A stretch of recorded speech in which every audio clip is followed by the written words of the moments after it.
चलिए हम इस वीडियो में क्लास 9th के साइंस का जो ओसवाल पब्लिकेशन होता है, ओसवाल बुक्स के सेशन 2022-23 का सैम्पल पेपर सेकेंड के एक एक क्वेश्चन के सॉल्यूशन देखते हैं। स्टार्ट करते हैं हम फर्स्ट क्वेश्चन से। देखिए फॉर्मेट देख लीजिए, आपका MCQ रहेगा, 1 से 20 तक आपके MCQ क्वेश्चन रहेंगे एक एक नंबर के। फिर 21 से 26 तक आपका शॉर्ट आंसर टाइप क्वेश्चन होंगे। फिर 27 to 34 आपका ये भी शॉर्ट आंसर टाइप के होंगे, ये जो है 3 नंबर के होंगे, ऊपर वाले 2 नंबर के। फिर 35 to 37 आपका 5 नंबर का क्वेश्चन होगा, ये लॉन्ग टाइप का क्वेश्चन होगा। चलिए स्टार्ट करते हैं हम फर्स्ट क्वेश्चन से। ये सैम्पल पेपर नंबर सेकेंड है, फर्स्ट सैम्पल पेपर का सॉल्यूशन में डाल चुका हूँ। सेकेंड देखिए क्या है, फर्स्ट क्वेश्चन है ये आपका।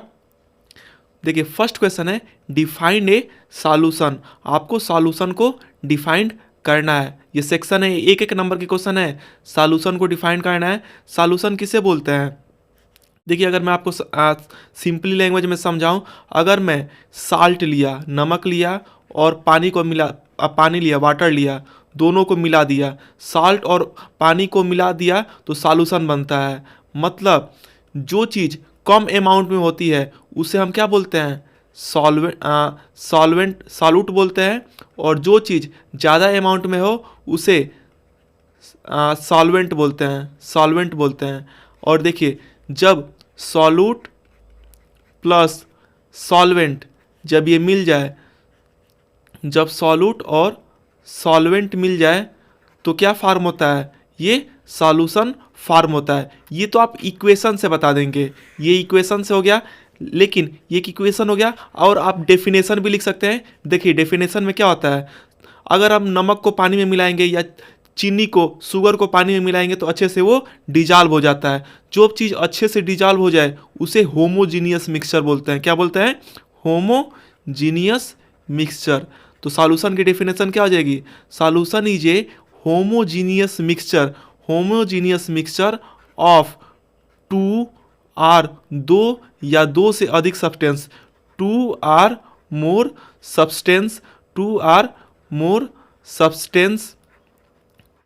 More substance.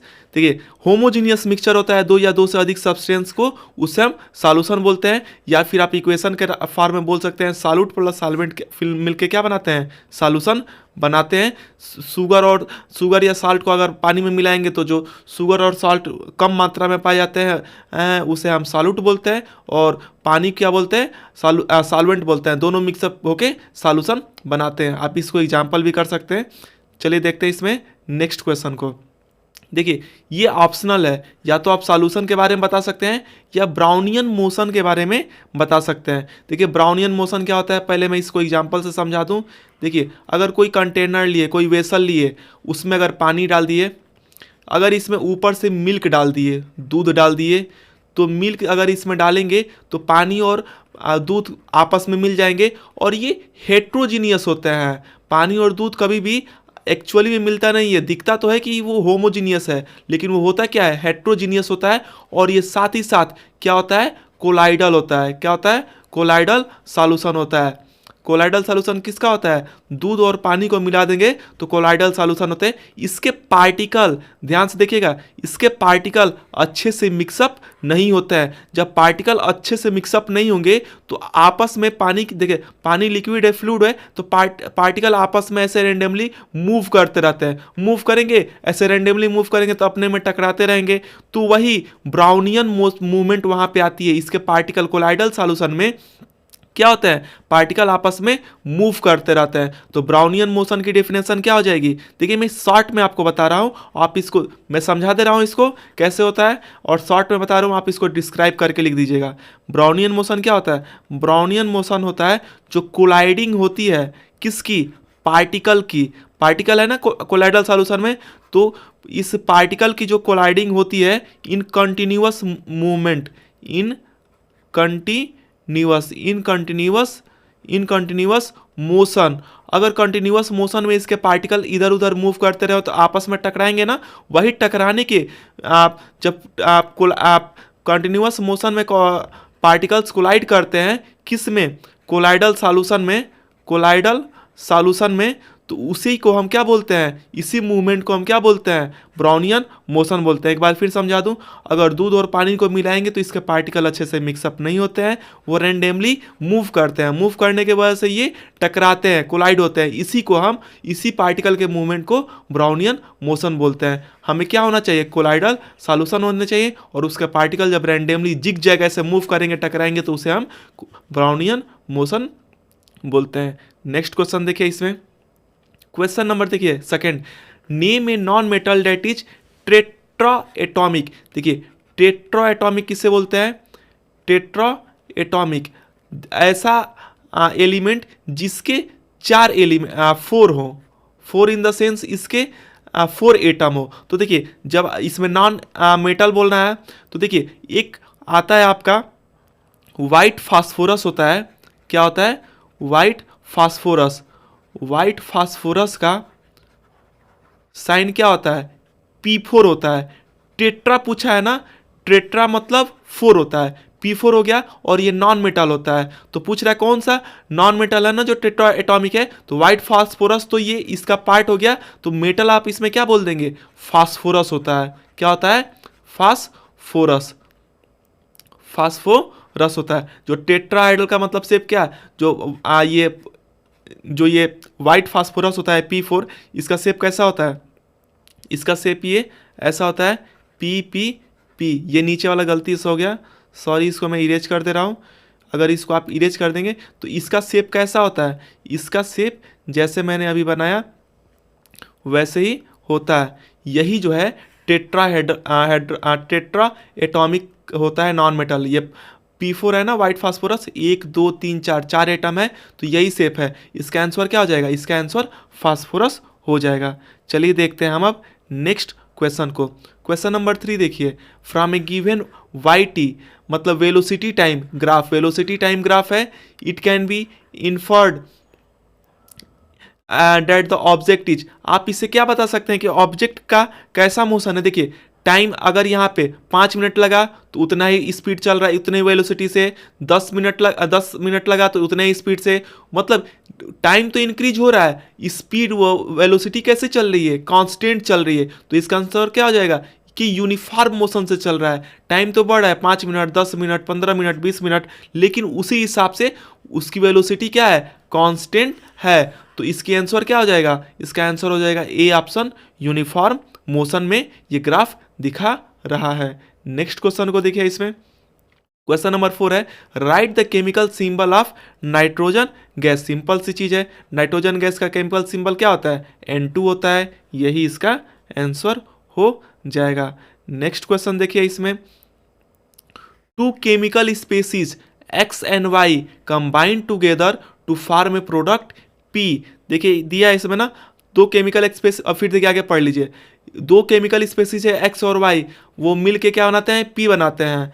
और बोथ X एंड Y, देखिए ऐसे स्टेटमेंट दिया है, X और Y मिल के क्या बनाते हैं, P बनाते हैं। फिर क्या दिया है, X and Y can not be broken down into simpler substance.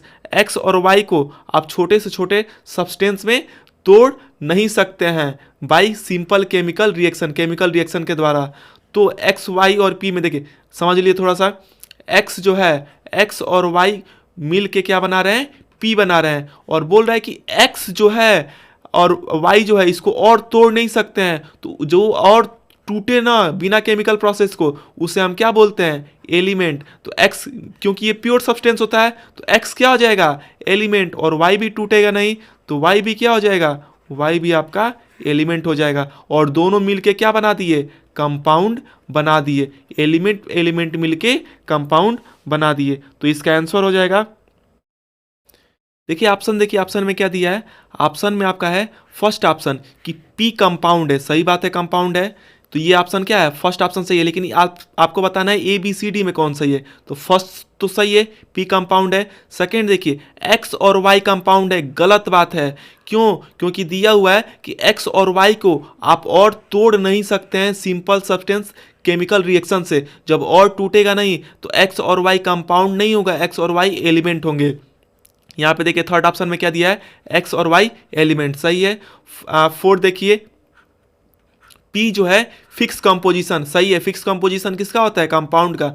मतलब फर्स्ट थर्ड और फोर्थ किस में है, फर्स्ट थर्ड और फोर्थ आपका डी ऑप्शन में सही है। इसका आंसर 5 का आंसर क्या हो जाएगा, 5 का आंसर आपका डी हो जाएगा। चलिए देखते हैं नेक्स्ट क्वेश्चन को। नेक्स्ट क्वेश्चन है what is the difference between 2H and H2।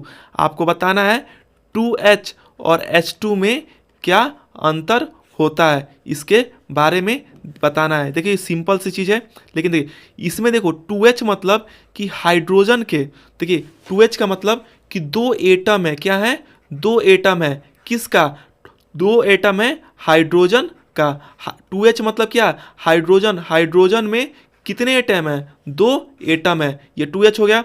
H2 देखिए क्या है, H2 मतलब ये जो हाइड्रोजन है ना, हाइड्रोजन गैस H2, देखिए जो हाइड्रोजन गैस है, हाइड्रोजन, जो ये हाइड्रोजन एटम है इसके एक मॉलिक्यूल्स हैं, क्या है, एक मॉलिक्यूल्स है, मॉलिक्यूल्स, देखिए स्पेलिंग गलत हो गया इसका, वन मॉलिक्यूल्स है, वन मॉलिक्यूल, वन मॉलिक्यूल किसका है, हाइड्रोजन गैस का। और यहाँ पे हाइड्रोजन के दो एटम है, यहाँ पे हाइड्रोजन के एक मॉलिक्यूल्स हैं, यही दोनों में अंतर है। यहाँ पे एक मॉलिक्यूल्स है और यहाँ पे ये दो एटम है हाइड्रोजन के।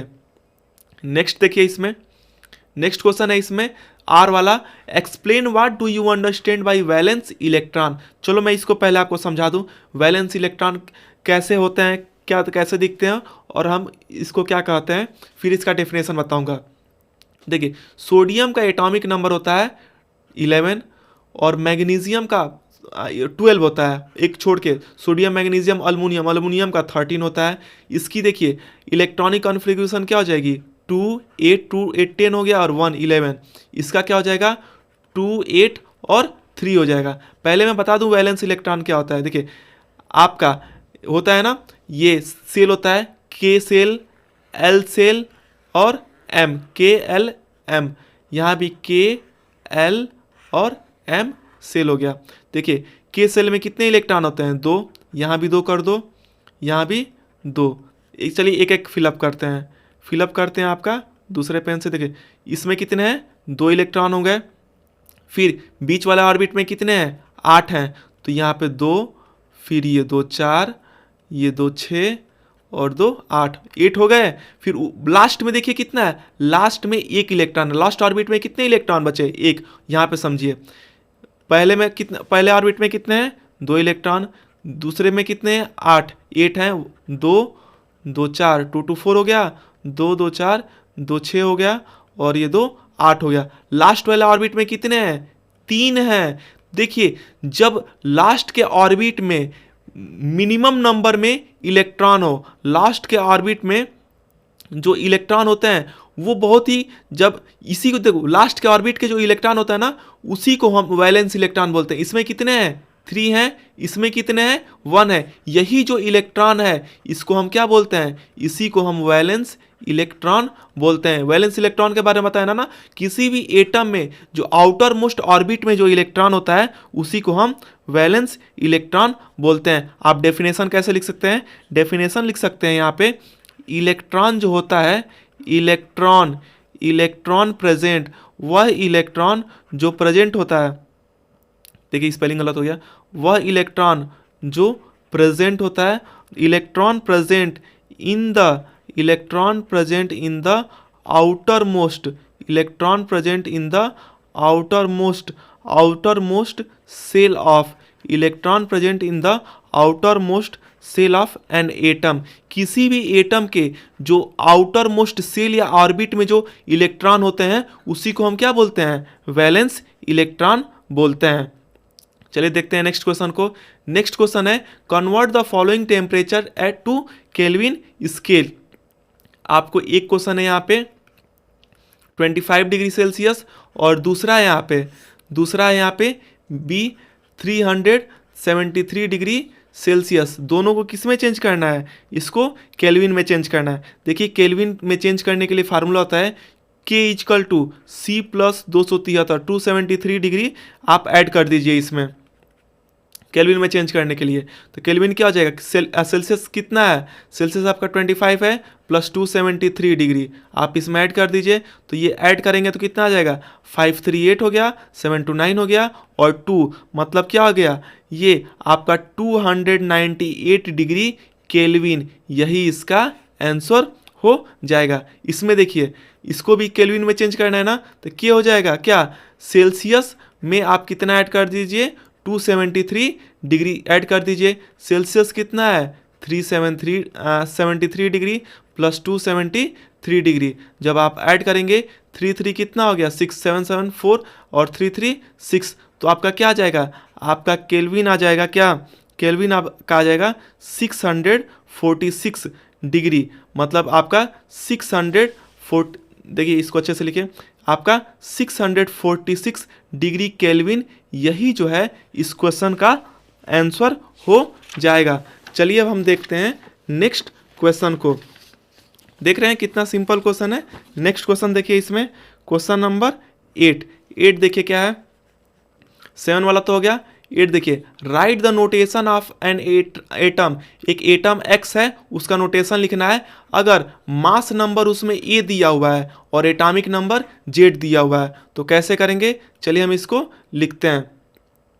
देखिए पहले मैं इसको इरेज कर दूं, ये जो आपका गलती हो गई इसको इरेज कर दूं, फिर इसको साफ से लिखते हैं।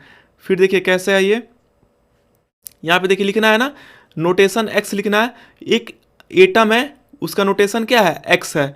मास नंबर कहाँ होता है, मास नंबर और एटॉमिक नंबर, एटॉमिक नंबर को नीचे लिखते हैं, तो नीचे यहाँ पे जेड हो जाएगा और यहाँ पे मास नंबर कहाँ होता है, मास नंबर ऊपर होता है। तो यही है इसका नोटेशन। नोटेशन कैसा हो गया, एटम बीच में हो गया और यहाँ पे नीचे एटॉमिक नंबर हो गया और ऊपर मास नंबर हो गया।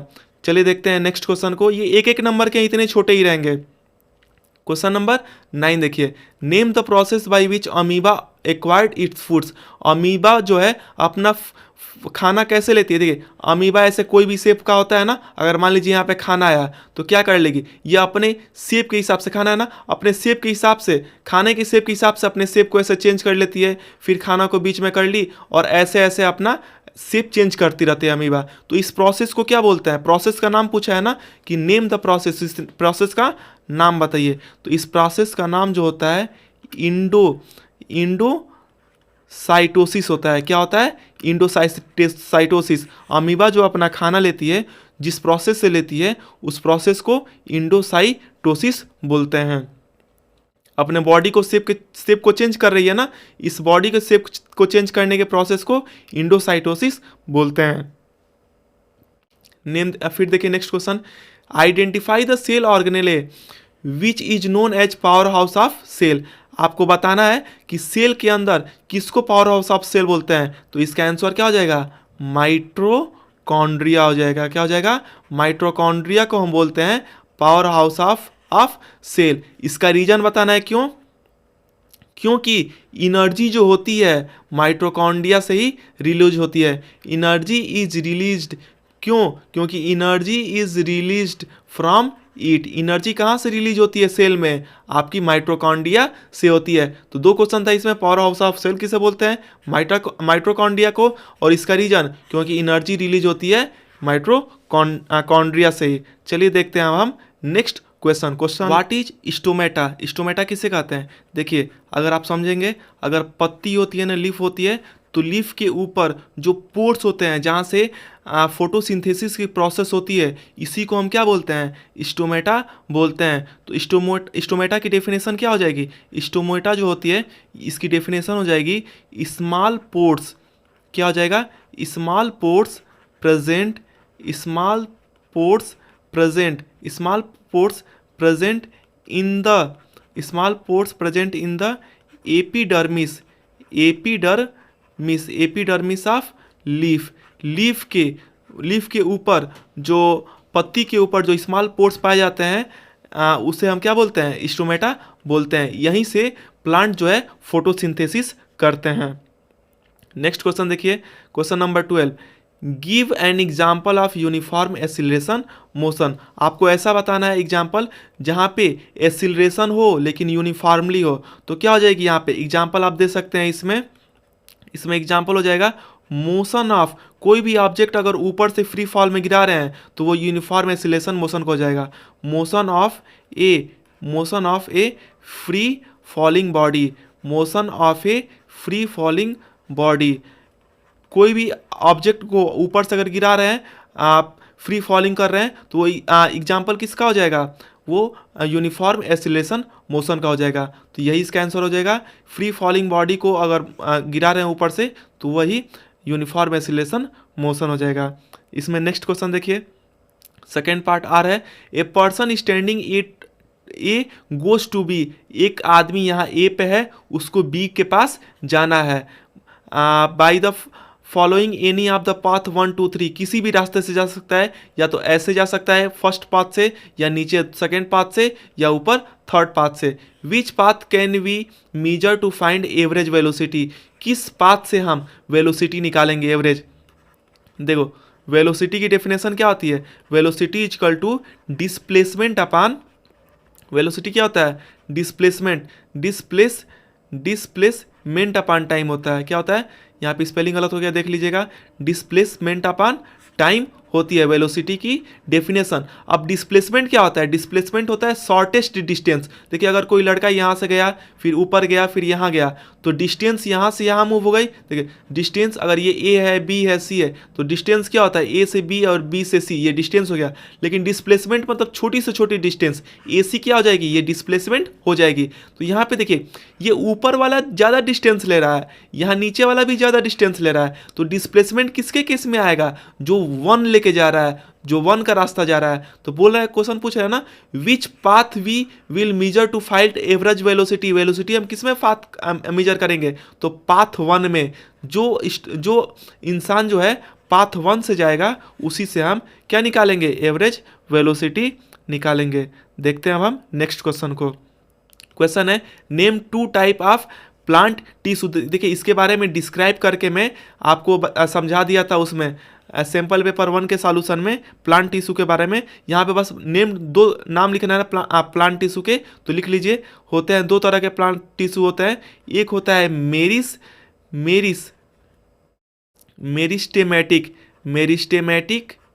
मेरिस्टेमेटिक टिश्यू होती है, और दूसरा जो होता है वो परमानेंट टिश्यू होता है। क्या होता है,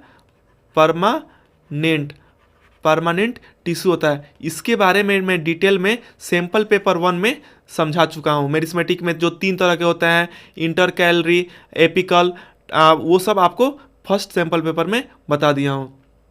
देखिए क्वेश्चन नंबर 14 देखिए, एनिमल हस्बेंड्री मतलब जानवरों का पाला जाना है। ये जो साइंटिफिक मैनेजमेंट, वो साइंटिफिक मैनेजमेंट होता है कैसे, एनिमल ब्रीडिंग मतलब उसको बढ़ाना, कल्चर ऑफ एनिमल में कल्चर लाना गलत बात है, एनिमल ब्रीडिंग होती है। फिर देखिए एनिमल लाइफ स्टॉक, एनिमल को एक जगह बहुत ज़्यादा मात्रा में रखा जाता है। फिर रियरिंग ऑफ एनिमल, उनके बालों को काटा जाता है, उनको चराया जाता है, ग्रेजिंग कराया जाता है। तो इसका ऑप्शन क्या हो जाएगा, फर्स्ट, थर्ड और फोर्थ हो जाएगा। फर्स्ट, थर्ड और फोर्थ किस में है, फर्स्ट, थर्ड और फोर्थ जो है 14 का क्या हो जाएगा, डी ऑप्शन सही हो जाएगा। एनिमल हस्बेंड्री में हम कल्चर के लिए नहीं करते हैं, यही बस इसमें गलत हो जाएगा।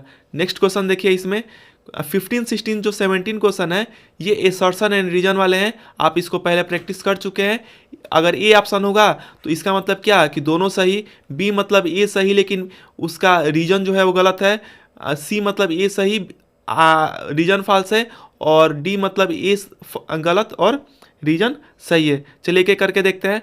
15 है, element and compound are pure substance. सही बात है, एलिमेंट भी प्योर होता है और कंपाउंड भी प्योर होता है, तो ये एसर्शन तो सही हो गया। फिर देखिए एसर्शन और रीजन लिख दे रहा हूँ, एसर्शन और रीजन, एसर्शन सही है, एलिमेंट भी प्योर होता है और कंपाउंड भी प्योर होता है। सेकंड देखिए इसमें रीजन क्या है, properties of compound are different from those of its constituent element. ये चीज़ सही है, ये भी सही है, लेकिन ये करेक्ट इसका स्टेटमेंट नहीं है। अब यहाँ पे अब एलिमेंट और कंपाउंड की डेफिनेशन देनी चाहिए, तब पता चलेगा कि प्योर सब्सटेंस क्या होता है। प्योर सब्सटेंस की डेफिनेशन देना चाहिए। यहाँ पे बताया है कि जो कंपाउंड के एलिमेंट होते हैं उसकी प्रॉपर्टी एक दूसरे से अलग होती है। तो दोनों स्टेटमेंट तो सही है लेकिन इसका रीजन करेक्ट नहीं है, तो इसका आंसर क्या हो जाएगा?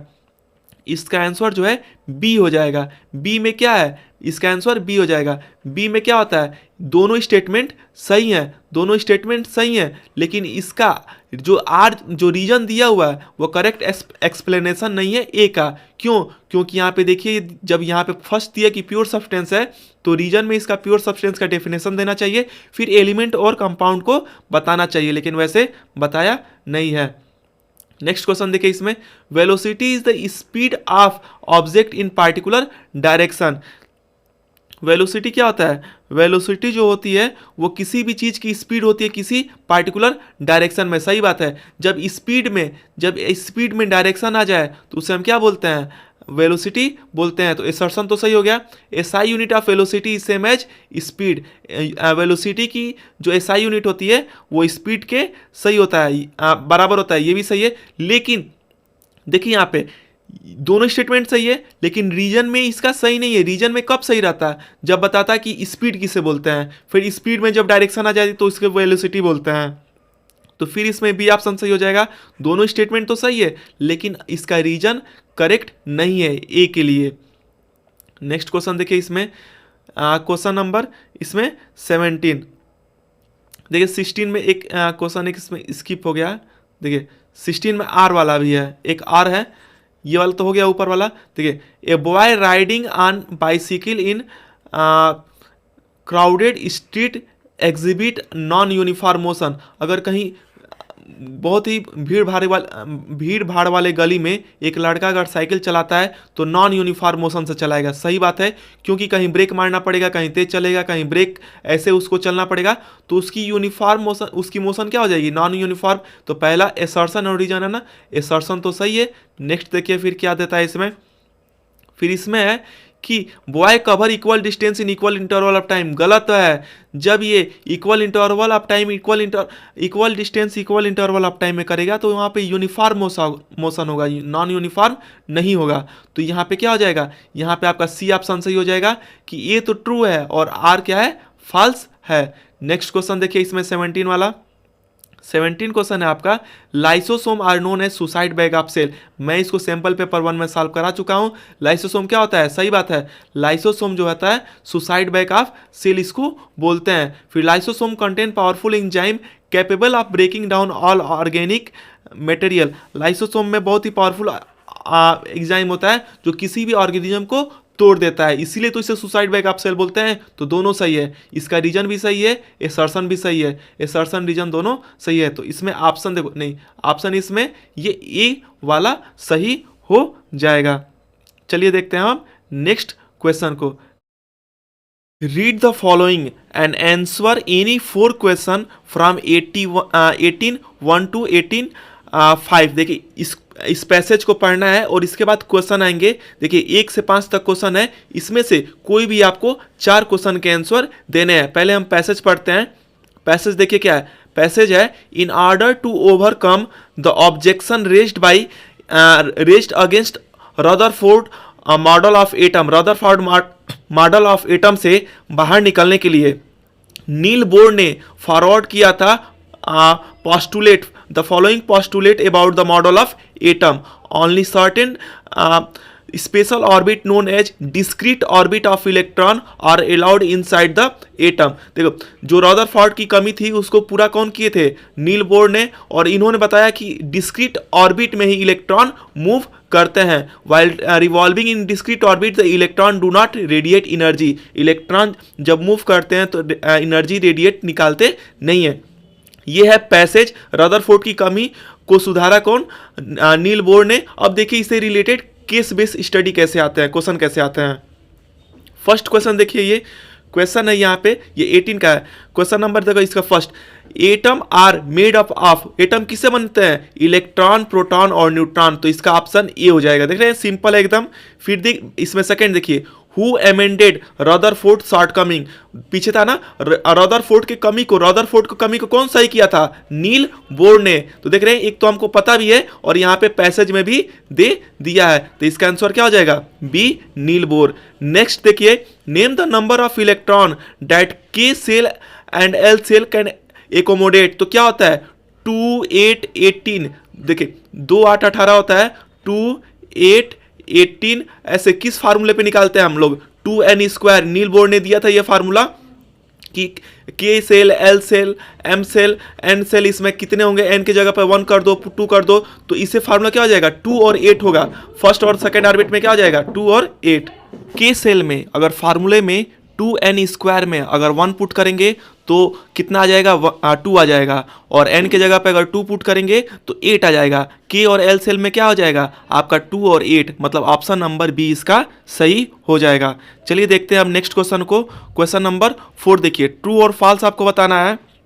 देखिए एटॉमिक मास जो होता है एलिमेंट का, यह सम होता है प्रोटॉन और न्यूट्रॉन के। सही है कि गलत है? ट्रू होता है।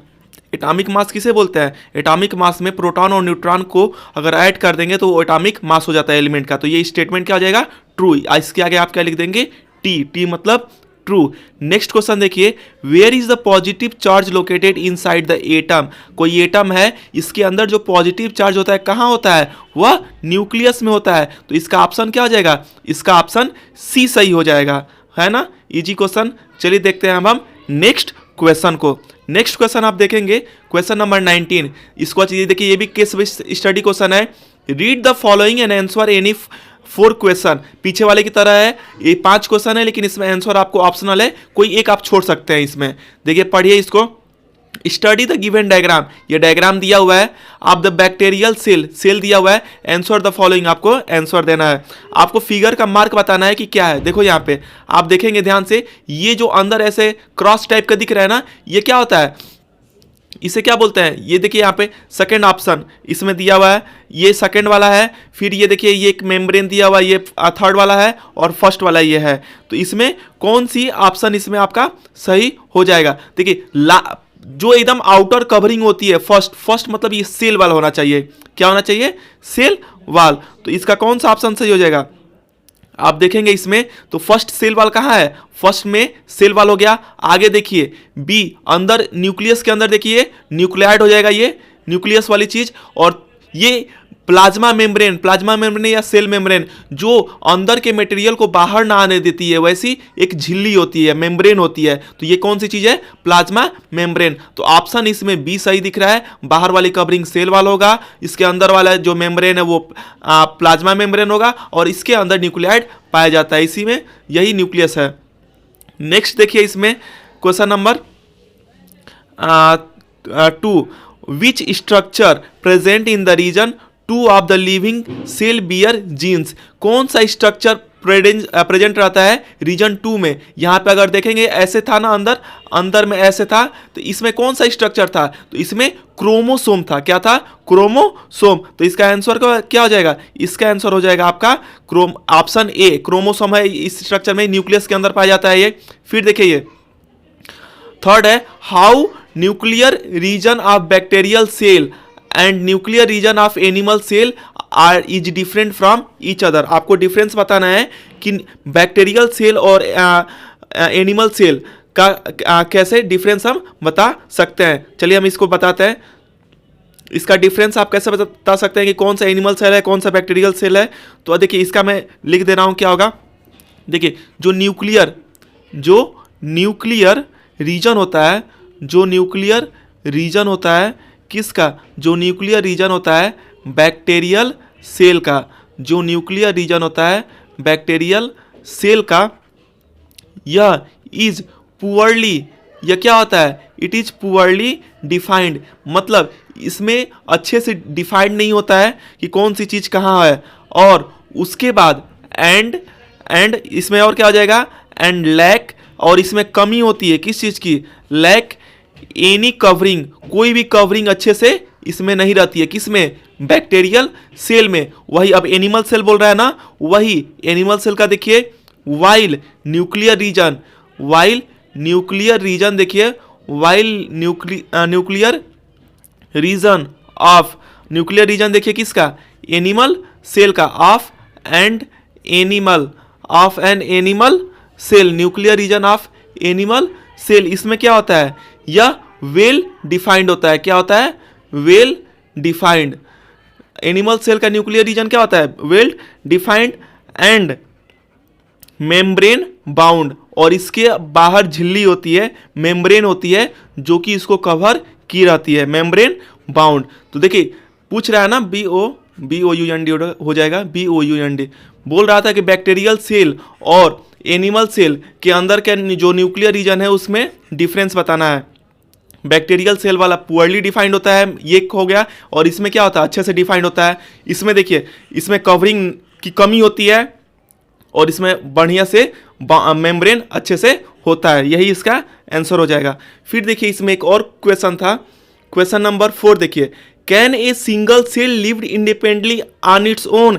क्या ऐसा हो सकता है, देखिए फोर्थ क्वेश्चन यहीं पे कर देते हैं, क्या ऐसा हो सकता है कि एक सिंगल सेल है वो आज़ादी से रह सके, तो इसका आंसर क्या हो जाएगा, यस हो जाएगा। तो फोर्थ का आंसर क्या हो जाएगा, हाँ, सिंगल सेल इंडिपेंडेंटली रह सकता है। हम एग्जांपल में क्या जाता है, अमीबा को। फिर देखिए इसमें लास्ट क्वेश्चन देखिए फिफ्थ वाला, इसमें give an example of single celled organism, पूछ भी दिया सिंगल सेल इंडिप्लेजम।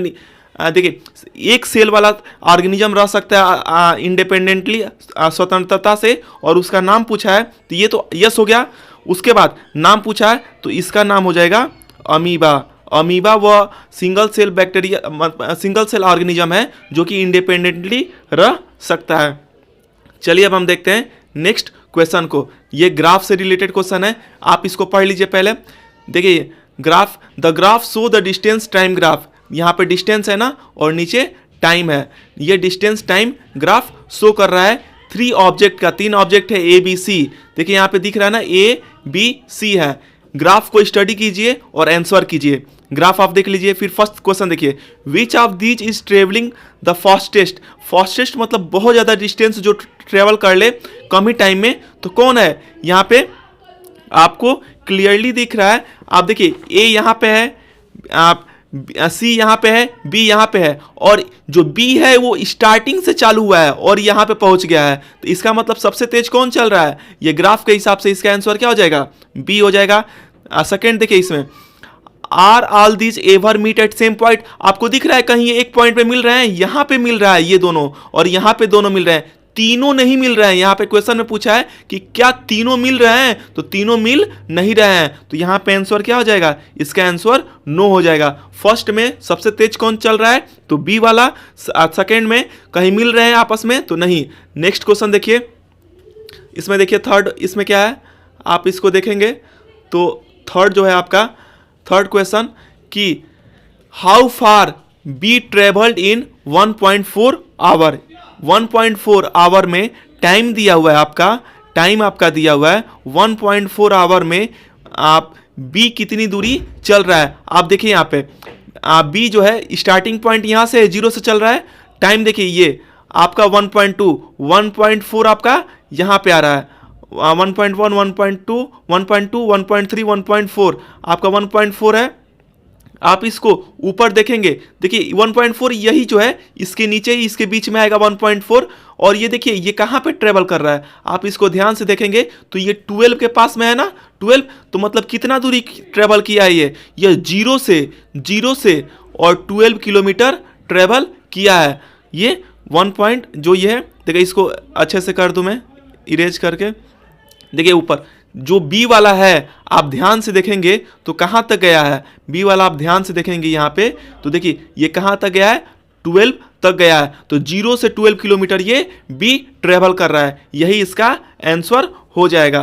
देखिए इसमें नेक्स्ट क्वेश्चन देखिए, नेक्स्ट आप देखेंगे तो इसमें फोर्थ देखिए, थर्ड तो हो गया, फोर्थ वाला देखिए, how far C travel in 1.6 hour. C का बताना है, सी जो है 1.6 आवर, 1.6 आवर मतलब यहाँ ये नीचे से अगर ऊपर जाएगी ये 1.6 आवर, 1.6 आवर में C कितना डिस्टेंस ट्रेवल कर रहा है, यही आपको बताना है। आप ध्यान से देखेंगे तो B तो स्टार्टिंग 0 से किया था, लेकिन C की स्टार्टिंग लाइन आप देखेंगे तो C स्टार्टिंग आपका यहां से कर रहा है। इसमें कैलकुलेशन है, चलिए इसको हम करते हैं।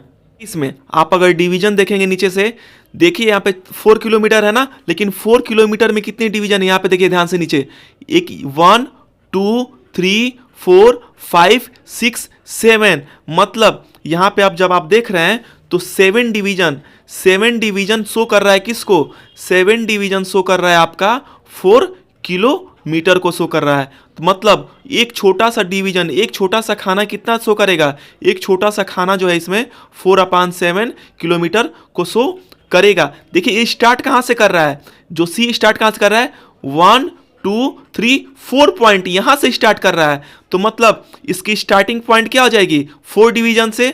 4 डिवीजन में देखिए कहां से स्टार्ट कर रहा है, 4 डिवीजन का मतलब ये 4 × 4/7 कर देंगे तो 4 4 जा 16/7 किलोमीटर यहां से ये स्टार्ट कर रहा है। और कहां तक गया है सी, आप यहां पे देखेंगे इसको तो कितना है आपका डिवीजन देखेंगे तो 7 है ना, 7 दूनी 14, 7 2 जा 14 हो गया, 15 16 17 18 19 20। देखिए सी ऊपर है, यहाँ पे आपका 20 के पास आ रहा है। मतलब स्टार्टिंग तो 4 डिवीजन से किया है और गया कहाँ तक है, 20 डिवीजन तक। आप देखेंगे, आप सोच रहे होंगे 20 कहाँ से आया, देखिए एक खाने में कितना है, 7 है, 7 7 14, और देखिए 15 16 17 18 फिर ऊपर 19, ये 20 तक ही सी गया है। तो 20 डिवीजन में कितना हो जाएगा, 20 डिवीजन में 20 × 4/7, एक खाने का कितना है किलोमीटर, 4/7 है, तो ये कितना हो जाएगा 20 × 4 80/4 किलोमीटर। मतलब पहुंच गया इतने किलोमीटर पे, स्टार्ट कहां से किया, इतने किलोमीटर। यही डिस्टेंस पूछ रहा है ना,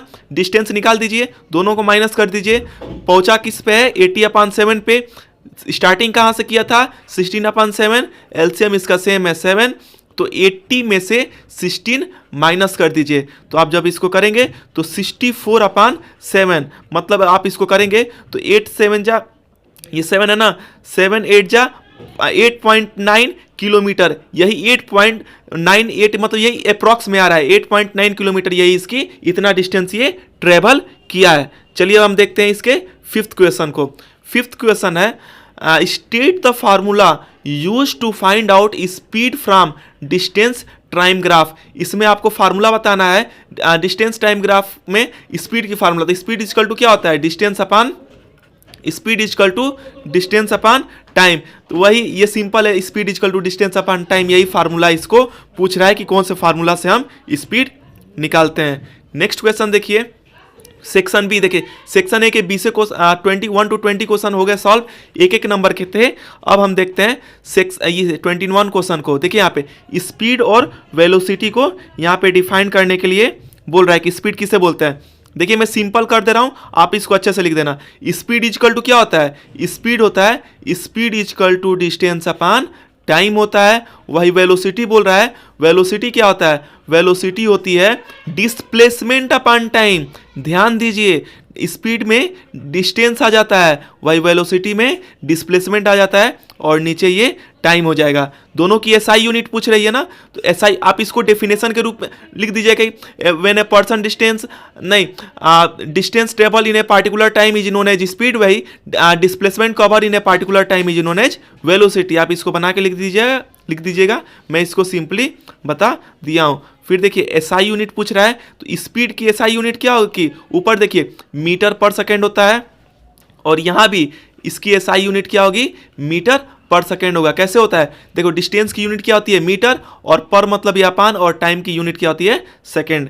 ऐसे ये सिंपल है। नेक्स्ट क्वेश्चन देखिए, इसमें आर वाला है ना, आर वाला देखिए क्या है, आर वाला है देखिए नेम द फिजिकल क्वांटिटी। आपको बताना है कौन सी चीज़ डिनोट करती है slope of distance time graph. अगर एक ग्राफ दिया हुआ है, अगर यहाँ पे डिस्टेंस है, यहाँ पे टाइम है, तो यह स्लोप किसको दिखाती है, तो डिस्टेंस टाइम ग्राफ का स्लोप जो है ये आपका आंसर हो जाएगा किसको दिखाता है, डिस्टेंस टाइम ग्राफ का स्लोप जो है आपका स्पीड को दिखाता है। सेकेंड देखिए वेलोसिटी टाइम ग्राफ किसको दिखाएगा, वेलोसिटी किस में निकलता है, अभी पीछे फार्मूला बताया ना, देखिए डिस्टेंस अपॉन टाइम से स्पीड हो गया, और वेलोसिटी और टाइम ग्राफ किसको दिखाएगा, डिस्प्लेसमेंट को दिखाएगा। तो सेकंड का आंसर क्या हो जाएगा, डिस्प्लेसमेंट हो जाएगा। चलिए देखते हैं हम नेक्स्ट क्वेश्चन को। नेक्स्ट क्वेश्चन देखिए, वाटर हाइएसिंथ प्लांट फ्लोट आने वाटर सरफेस। आप देखो कभी पोखरे में देखे होंगे चाहे ताल में, एक पौधा होता है उसके उसे जलकुंभी बोलते हैं। ऐसे उसकी पत्तियां चौड़ी होती है और बीच में से फूल उसमें से निकले होते हैं। आप जलकुंभी पौधा एक होता है वो पानी पे फ्लोट करता है। उसमें बताना है कि नेम द टिश्यू, कौन सा टिश्यू होता है, and it's type due to which it is possible, and also explain the special features of this tissue that help in this. बोल रहा है कि ये प्लांट में कौन से टिश्यू होते हैं और कौन सी ऐसी वजह होती है जिसके वजह से यह प्लांट जो है पानी के ऊपर तैर लेता है। तो जो ये टिश्यू होती है, वो जो टिश्यू होती है इस प्लांट में, उस टिश्यू का नाम है एरेनकाइमा। क्या नाम है, एरेनकाइमा। और यह एक क्या होती है, aerenchyma is a simple permanent tissue होती है। एरेनकाइमा टिश्यू का नाम है। और कैसा टिश्यू है ये, सिंपल परमानेंट टिश्यू होता है। और ये पानी वाले प्लांट में पाए जाते हैं, एक्वेटिक प्लांट में पाए जाते हैं। ये जो वाटर हाइएसिंथ प्लांट है ये एक्वेटिक प्लांट है, इसी में ये प्लांट में ये पाया जाता है। देखिए तैरता क्यों है, तैरता इसलिए होता है कि इसमें लार्ज एयर कैविटी होती है। इसमें लार्ज एयर कैविटीज होती है, बड़े बड़े इसमें छेद टाइप के होते हैं, और जिसके वजह से, और इसका सरफेस एरिया भी ज़्यादा होता है। ऐसे बहुत चौड़ी चौड़ी इसकी पत्ती होती है। जब सरफेस एरिया ज़्यादा होता है, एक तो लार्ज एयर कैविटी होती है और इसकी सरफेस एरिया भी क्या होता है, इस पत्ती की सरफेस एरिया क्या होता है, इस सरफेस एरिया भी लार्ज होता है। क्या होता है, लार्ज होता है, जिसके वजह से यह प्लांट जो है नीचे की तरफ से बायोगेंसी फोर्स हेल्प करती है इसको ऊपर रहने में। देखिए लार्ज एयर कैविटीज और सरफेस एरिया ज़्यादा होने की वजह से बायोगेंसी फोर्स नीचे वाटर में जो नीचे से बायोगेंसी फोर्स या थ्रस्ट फोर्स यूज होती है, वो इस प्लांट के पत्ते को ऊपर ही रखने के लिए मजबूर करती है। इसी वजह से ये प्लांट का पौधा जो है फ्लोट करता है पानी पे। मैं इसको डिस्क्राइब कर दिया, मैं आपको समझा दिया, आप डिस्क्राइब करके इसको लिख दीजिएगा।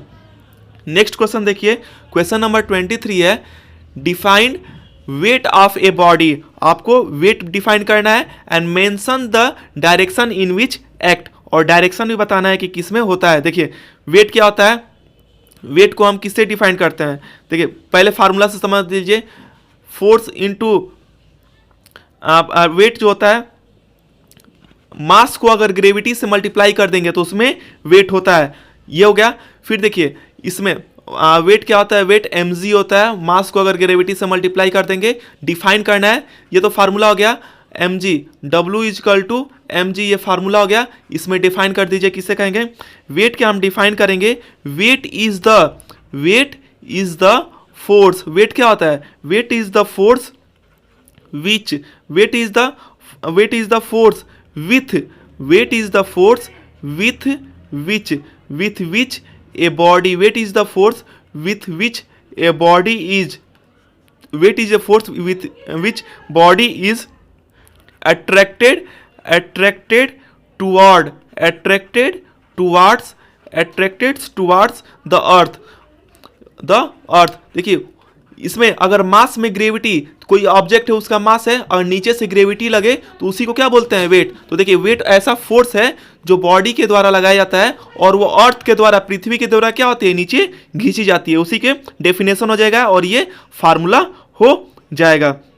और इसकी देखिए इसमें डायरेक्शन भी बताना है ना, तो इसकी डायरेक्शन क्या हो जाएगी, इसकी डायरेक्शन हो जाएगी, डायरेक्शन भी पूछा है तो डायरेक्शन आप इसका लिख दीजिए कि ये वर्टिकली सीधे तरीके से डाउनवर्ड लगती है। कहाँ लगती है, डाउनवर्ड। इसकी डायरेक्शन क्या होगा, वर्टिकली ऐसे डाउनवर्ड नीचे की तरफ लगती है। चलिए देखते हैं हम अब इसके आर वाले।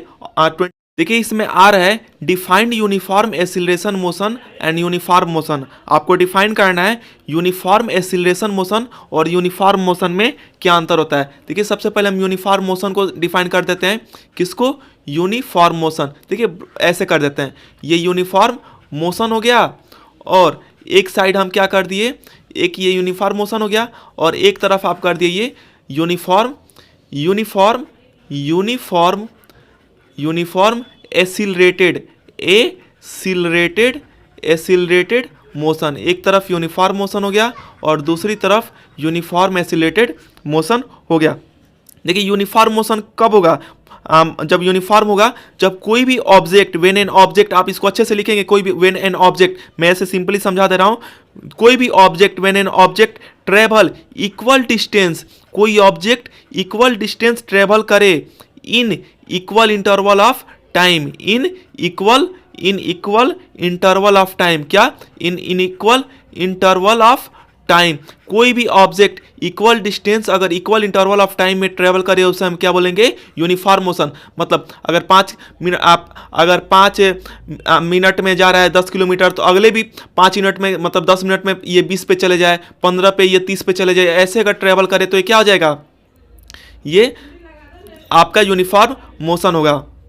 देखिए अगर 5 मिनट में 10 किलोमीटर जा रहा है, फिर अगले 5 मिनट में फिर 10 हो गया, तो 10 मिनट में 20 हो गया, ऐसे अगर जाए तो यूनिफॉर्म। वही यूनिफॉर्म एसिलेटेड मोशन। देखिए इफ़ एन ऑब्जेक्ट, अगर कोई ऑब्जेक्ट ट्रेवल कर रहा है, देखो इसको लिख दे रहे हैं अच्छे से, इफ़ एन ऑब्जेक्ट, अगर कोई object, if an object travel कर रहा है, if an object travel in a straight line in a, if an object travel in a straight line and its, सीधी रेखा में जा रहा है और इसकी वेलोसिटी क्या हो जा रही है, एंड इट्स वेलोसिटी इंक्रीज, इसकी वेलोसिटी इंक्रीज हो रही है या डिक्रीज हो रही है। कोई भी ऑब्जेक्ट अगर सीधी रेखा में जा रही है और उसकी वेलोसिटी डिक्रीज या इंक्रीज हो रहा है by equal amount in equal interval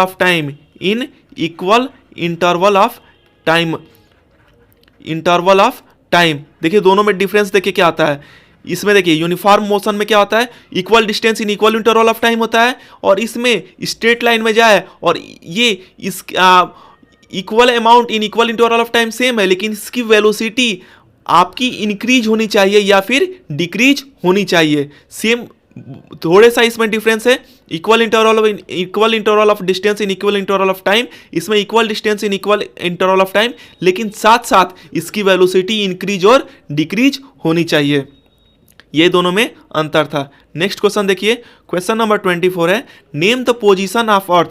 आपको अर्थ की पोजीशन बताना है, where the value of ji is maximum and minimum, जहां जी की वैल्यू ज़्यादा होती है और कम होती है। जी मतलब ग्रेविटी, और आपको इसका आंसर जस्टिफाई करना चाहिए। अर्थ हमारा कैसा होता है, ओवल शेप में, ये आपका ये सेंटर हो गया, ये इक्वेटर हो गया, ऊपर क्या, ये नॉर्थ पोल हो गया, और नीचे क्या हो गया, ये साउथ पोल हो गया, और ये क्या है, इक्वेटर है। देखिए फर्स्ट क्वेश्चन देखिए, मैक्सिमम जी की वैल्यू सबसे ज़्यादा कहाँ होती है, देखिए सेंटर, अगर मान लीजिए यहाँ पे ग्रेविटेशनल फोर्स है तो जो ज़्यादा नज़दीक रहेगा वहाँ पे ग्रेविटी ज़्यादा लगेगा। तो नॉर्थ पोल सेंटर से नज़दीक होता है, साउथ पोल सेंटर से नज़दीक होता है, तो कहाँ पे ज़्यादा लगेगी ग्रेविटी आपकी ज़्यादा कहाँ पे लगेगी, पोल पे। तो इसका फर्स्ट का आंसर क्या हो जाएगा, पोल। और सेकेंड देखिए, सेकेंड है मिनिमम कहाँ होगा, सबसे ज़्यादा डिस्टेंस कहाँ अगर सेंटर से ट्रेवल कर रहा है अर्थ में, तो ये इक्वेटर पे होता है। कहाँ पे, इक्वेटर पे। तो मिनिमम कहाँ होगा, कम कहाँ लगेगा ग्रेविटी, तो ये आपका हो जाएगा इक्वेटर पे हो जाएगा। आपको आंसर जस्टिफाई करना है, तो आप इसमें जस्टिफाई करके कर दीजिएगा कि जो ग्रेविटी होती है वो अर्थ के रेडियस से इनवर्सली प्रोपोर्शनल होता है। Gravity is inversely proportional to earth का रेडियस, ऐसे कर देंगे। और अब मतलब अगर रेडियस जहां ज्यादा होगा, यहां से देखिए नॉर्थ पोल में रेडियस कम तो ग्रेविटी ज्यादा, ये पोल पे ज्यादा, यहां पे देखिए यहां पे रेडियस ज्यादा तो ग्रेविटी कम। यहां पे इक्वेटर पे क्यों कम लगता है, क्योंकि यहां पे रेडियस ज्यादा है यहां पे, और यहां पे पोल पे क्यों लगता है, क्योंकि यहां पे रेडियस कम है। जब रेडियस यहां पे कम लगेगा तो ग्रेविटी क्या होगी, ज्यादा लगेगी। यही आप इसको रीजन में लिख दीजिएगा। नेक्स्ट क्वेश्चन देखिए 25, व्हाट आर एनायन, एनायन किसे बोलते हैं। 25 का फर्स्ट देखिए, एनायन क्या होता है, तो एनायन होता है a negatively a negatively negatively charged, a negatively charged ion, negatively charge ion को हम क्या बोलते हैं? एनायन बोलते हैं। देखिए अभी हम समझाते हैं कैसे समझते हैं। फिर इसको एग्जाम्पल में आप दे सकते हैं, एग्जाम्पल में जैसे कि क्लोरीन है ना, क्लोरीन पे अगर माइनस का चार्ज है तो एनायन हो गया। ब्रोमीन है ना, ब्रोमीन पे अगर माइनस का चार्ज होता है ये एनायन होता है। एनायन में नेगेटिव चार्ज वाले को क्या बोलते हैं? एनायन बोलते हैं। सेकेंड इसमें देखिए क्वेश्चन क्या है, सेकेंड है write the chemical formula of the following compound. आपको लिखना है किसका? Ammonium, ammonium, ammonium hydroxide, ammonium hydroxide का आपको केमिकल फार्मूला लिखना है। तो कि क्या हो जाएगा? अमोनियम हाइड्रोक्साइड का NH4OH, ये आपको बुक में दिया होगा, आप इसको याद कर लीजिएगा जो भी है, मुझे तो पता है मैं लिख दे रहा हूँ, आप इसको याद कर लीजिएगा। फिर कैल्शियम, कैल्शियम क्लोराइड का क्या होता है? कैल्शियम क्लोराइड का केमिकल फार्मूला क्या होता है? तो कैल्शियम क्लोराइड का होता है CaCl2 होता है। फिर देखिए अब इसमें R वाला है ना, R वाला करते हैं क्वेश्चन 25 का R वाला है। देखिए क्या है इसमें, दो एलिमेंट है 1H1। देखिए इसको इरेज कर दूं अच्छे से, वो हो गया। देखिए यहाँ पे इसमें है क्या है, यहाँ पे आप देखेंगे 2 एलिमेंट है, 2 एलिमेंट जो है इसमें, देखिए थोड़ा सा ये वो हो गया, करते हैं। देखिए पीछे वाला क्वेश्चन पे अगर हम देखेंगे, पीछे वाला क्वेश्चन क्या है, पीछे वाला क्वेश्चन जो था ये क्या था? 26, हाँ ये 25 का R वाला, 2 एलिमेंट है 1H1 और 16O8 है। देखिए हाइड्रोजन है, ये ऑक्सीजन है, ये 2 एलिमेंट है, हाइड्रोजन है एक और ये ऑक्सीजन है, ये फॉर्म कर रहे हैं कंपाउंड जेड। हाँ देखिए यहाँ पे जेड फॉर्म कर रहे हैं, यहाँ पे दिया है 8 16 और ये 1 1, यहाँ पे ऑक्सीजन है और हाइड्रोजन है, ये मिलके एक कंपाउंड फॉर्म कर रहे हैं। Which is required during the photosynthesis by plant. Plant जो खाना बनाता है उसमें इस कंपाउंड की जरूरत होती है और ये जीवन के लिए भी जरूरी है। तो आइडेंटिफाई करिए, ये मिलके देखो बोल रहा है कि हाइड्रोजन और ऑक्सीजन मिलके क्या बना रहे हैं? जेड बना रहे हैं। और ये जो है प्लांट जो है, पौधे जो होते हैं फोटोसिंथेसिस में यूज करते हैं और जीवन जीने के लिए भी होती है उपयोगी। तो क्या होती है कंपाउंड? ये वाटर, वाटर का फार्मूला क्या होता है? H2O। तो पहले का आंसर क्या हो जाएगा? ये कंपाउंड क्या है? वाटर, और वाटर का फार्मूला क्या है? H2O। सेकेंड है ना, इसका मोलर मास निकालना है, तो H2O का मोलर मास निकाल दीजिए। हाइड्रोजन यहाँ पे कितने हैं? 2 हाइड्रोजन है और प्लस ऑक्सीजन कितना है? ऑक्सीजन आपका 1 है। यहाँ पे 2 हाइड्रोजन है, 2H हो जाएगा और 1 ऑक्सीजन है। देखो हाइड्रोजन का मास कितना दिया है? 1, और ऑक्सीजन का देख रहे हो ना ऊपर, ऑक्सीजन की मास कितनी दी हुई है? 16 दी हुई है। तो 1 × 16 कर दो, मतलब 2 + 16 आपका कितना हो जाएगा? 18 ग्राम मोल आपका ये हो जाएगा।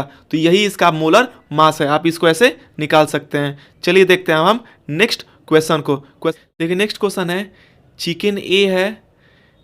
चिकन यहाँ पे किससे, जैसे मुर्गी के बच्चे को बोलते हैं चिकन ना। देखिए मुर्गी को बोलते हैं, सेम वैरायटी ऑफ जो एग देते हैं, अंडे देते हैं, इसको क्या किया जाए? देखो चिकन ए है, 3 तरह के चिकन है, आप इसको क्वेश्चन पढ़ेंगे तो चिकन ए है, फिर ये चिकन बी है, फिर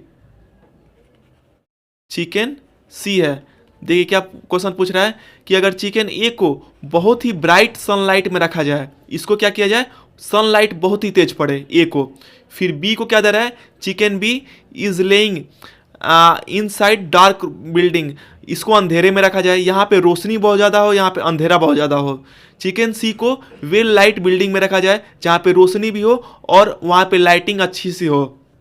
तो which chicken will have maximum laying output, किसके पास होगा ज़्यादा? तो यहाँ पे सी के पास होगा। ये तो इतना ज़्यादा गर्मी हो गया कि झुलस जाएगा, यहाँ पे धूप पहुँचेगी नहीं, अंधेरा है तो यहाँ भी प्रॉब्लम होगी, यहाँ पे धूप भी पहुँचेगी, यहाँ पे इसका रीजन क्यों हो जाएगा? सी क्यों सही होगा? सी होगा क्यों? क्योंकि ड्यू टू मॉडरेट सनलाइट, यहाँ पे सनलाइट पहुँचेगी और उतनी तेज नहीं पहुँचेगी, मॉडरेट सनलाइट। फर्स्ट में ए में सनलाइट तो पहुंच रही है लेकिन बहुत ज़्यादा पहुंचेगी, जिसके वजह से वो झुलस जाएगा। नेक्स्ट क्वेश्चन देखिए, क्वेश्चन नंबर, इसका आंसर क्या हो जाएगा, इसका आंसर ऑप्शन सी हो जाएगा। फिर सबसे मैक्सिमम लेइंग आउटपुट किसका रहेगा, चिकन सी का। नेक्स्ट क्वेश्चन देखिए, question number 27, you are provided with a solution of substance X, आपको एक सॉल्यूशन दिया जा रहा है X, you how will you test, कैसे आप टेस्ट करेंगे, वेदर इट सेचुरेटेड और unsaturated with respect to X, आप कैसे टेस्ट करेंगे कि ये सेचुरेटेड है अनसेचुरेटेड एक टेम्परेचर पे, तो आप कैसे टेस्ट करेंगे। देखिए हम टेस्ट करेंगे उसमें और सॉल्यूट डाल के, जब नो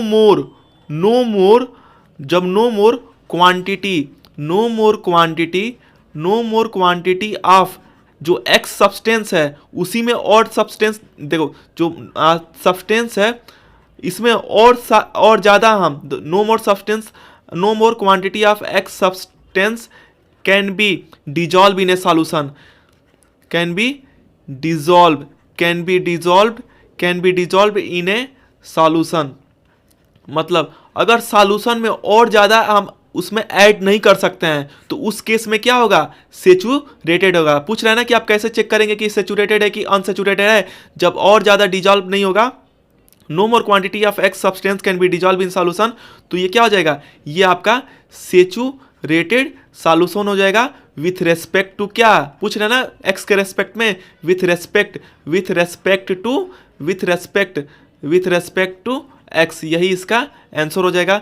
फिर देखिए, what happen when a hot saturated solution is allowed to cool, अगर कोई गर्म सेचुरेटेड सॉल्यूशन है उसको कूल करेंगे तो क्या हो जाएगा, अगर गर्म सेचुरेटेड सॉल्यूशन को कूल करेंगे तो क्रिस्टल फॉर्म हो जाएगा, क्या होगा, CRYSTAL, क्या हो जाएगा, क्रिस्टल फॉर्म हो जाएगा सॉल्यूशन में, क्रिस्टल ऑफ सब्सटेंस, उस सब्सटेंस का क्या हो जाएगा, क्रिस्टल फॉर्म हो जाएगा, उस सब्सटेंस का क्रिस्टल फॉर्म हो जाएगा। देखिए सेचुरेटेड कैसे जान लेंगे, जब और ज़्यादा उसमें क्वांटिटी हम ऐड ना कर पाएँ तो वो सेचुरेटेड है, और जब गर्म सेचुरेटेड सॉल्यूशन को ठंडा करेंगे तो क्या होगा, क्रिस्टल फॉर्म हो जाएगा। इसको आप इसको डिस्क्राइब करके लिख देना। नेक्स्ट क्वेश्चन है, क्वेश्चन नंबर देखो 27 था ना, ये 27 का इसमें आर पार्ट है, आर वाला देखिए, इसमें 27 का आर है, ए देखिए ए क्या दिया हुआ है, क्वेश्चन नंबर ए है, वाई पाथ ऑफ लाइट, क्यों path of light is not visible in a solution, solution में विजिबल नहीं होता है, when A beam of light is passed through it, अगर इसे आप पास कर रहे हैं, देखिए अगर कोई सॉल्यूशन है, ऐसे सॉल्यूशन है, अगर इसमें आप एक टार्च से ऐसे रोशनी फेंक रहे हैं, दे रहे हैं, तो ये क्यों इसमें जो इस टार्च की रोशनी जो है ये क्यों नहीं नज़र आती है, यही पूछ रहा है। तो आप इसका आंसर क्या हो जाएगा, इसका आंसर हो जाएगा, दिखता इसलिए नहीं है बिकॉज इसमें छोटे छोटे पार्टिकल्स होती है ना, इसको स्कैटर कर देती है, बाहर जाने नहीं देती है, तो इसका रीजन क्या हो जाएगा, because of small particle size, जो इसके अंदर पार्टिकल होते हैं उसकी साइज क्या होती है, छोटी होती है, because of small particle size they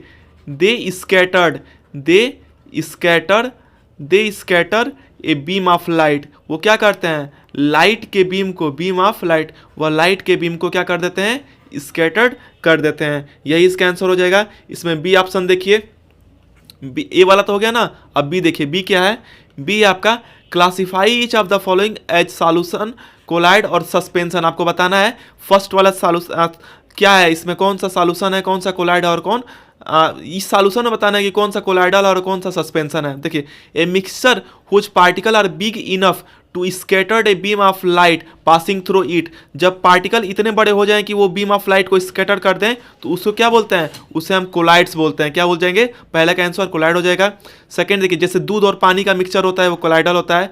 second देखिए, mixture whose particle settle down when it is left undisturb, ऐसे मिक्सचर है, ऐसे अगर छोड़ दोगे तो नीचे जो है सेटल डाउन हो जाएगा, उस मिक्सचर को क्या बोलते हैं, तो वहाँ पे हम उस मिक्सचर को कोलाइडल बोलेंगे, सस्पेंशन बोलेंगे, तो वहाँ पे सस्पेंशन होता है, नीचे सस्पेंड हो जाती है, तो सस्पेंशन हो गया और ये कोलाइडल हो गया। चलिए देखते हैं अब हम नेक्स्ट क्वेश्चन को। क्वेश्चन नंबर 28 है, डिफाइन ऑस्मोसिस, ऑस्मोसिस को डिफाइन कीजिए और ये कैसे डिफ्यूजन से अलग है। पहले ऑस्मोसिस देखिए, ऑस्मोसिस क्या होता है, मूवमेंट, पहले डेफिनेशन लिख लेते हैं फिर समझाता हूँ। मूवमेंट, ऑस्मोसिस क्या होता है, मूवमेंट ऑफ सॉल्वेंट, सॉल्वेंट मतलब पानी जो फ्लूइड टाइप का होता है, यूजुअली जो है इसमें क्या होता है, जो सॉल्वेंट होता है, मूवमेंट ऑफ सॉल्वेंट, सॉल्वेंट क्या होता है, यूजुअली वाटर होता है, तो ऑस्मोसिस क्या होता है, movement of solvent usually water from from a region from a region from a region of high water, from a region of high water concentration, high water concentration, from a region of high water concentration to to a region of low to a region of low water concentration, to a region of low water concentration, मतलब high concentration से जब लो, देखो जब high concentration से low concentration में जो पानी move करती है, इसी प्रोसेस को क्या बोलते हैं, ऑस्मोसिस। पानी की मूवमेंट को बोलते हैं जब हाई कंसंट्रेशन से लो कंसंट्रेशन में मूव करे, उसे क्या बोलते हैं, ऑस्मोसिस। फिर आगे देखिए, in what two ways it is different from diffusion, ये डिफ्यूजन से कैसे अलग है। तो चलिए मैं इसको डिफाइन कर दे रहा हूँ। इसमें देखिए ऐसे ब्रैकेट करके यहाँ, ये तो डेफिनेशन हो गया ऑस्मोसिस का। अब देखिए, अब मैं दोनों में आपको दो तरीके से बताना है कि कैसे ये डिफरेंस होता है। तो ऑस्मोसिस हो गया इधर, और इधर आप कर दीजिए क्या, आप इधर कर देंगे डिफ्यूजन, इधर क्या हो जाएगा, डिफ्यूजन। देखिए कैसे अंतर होता है दोनों।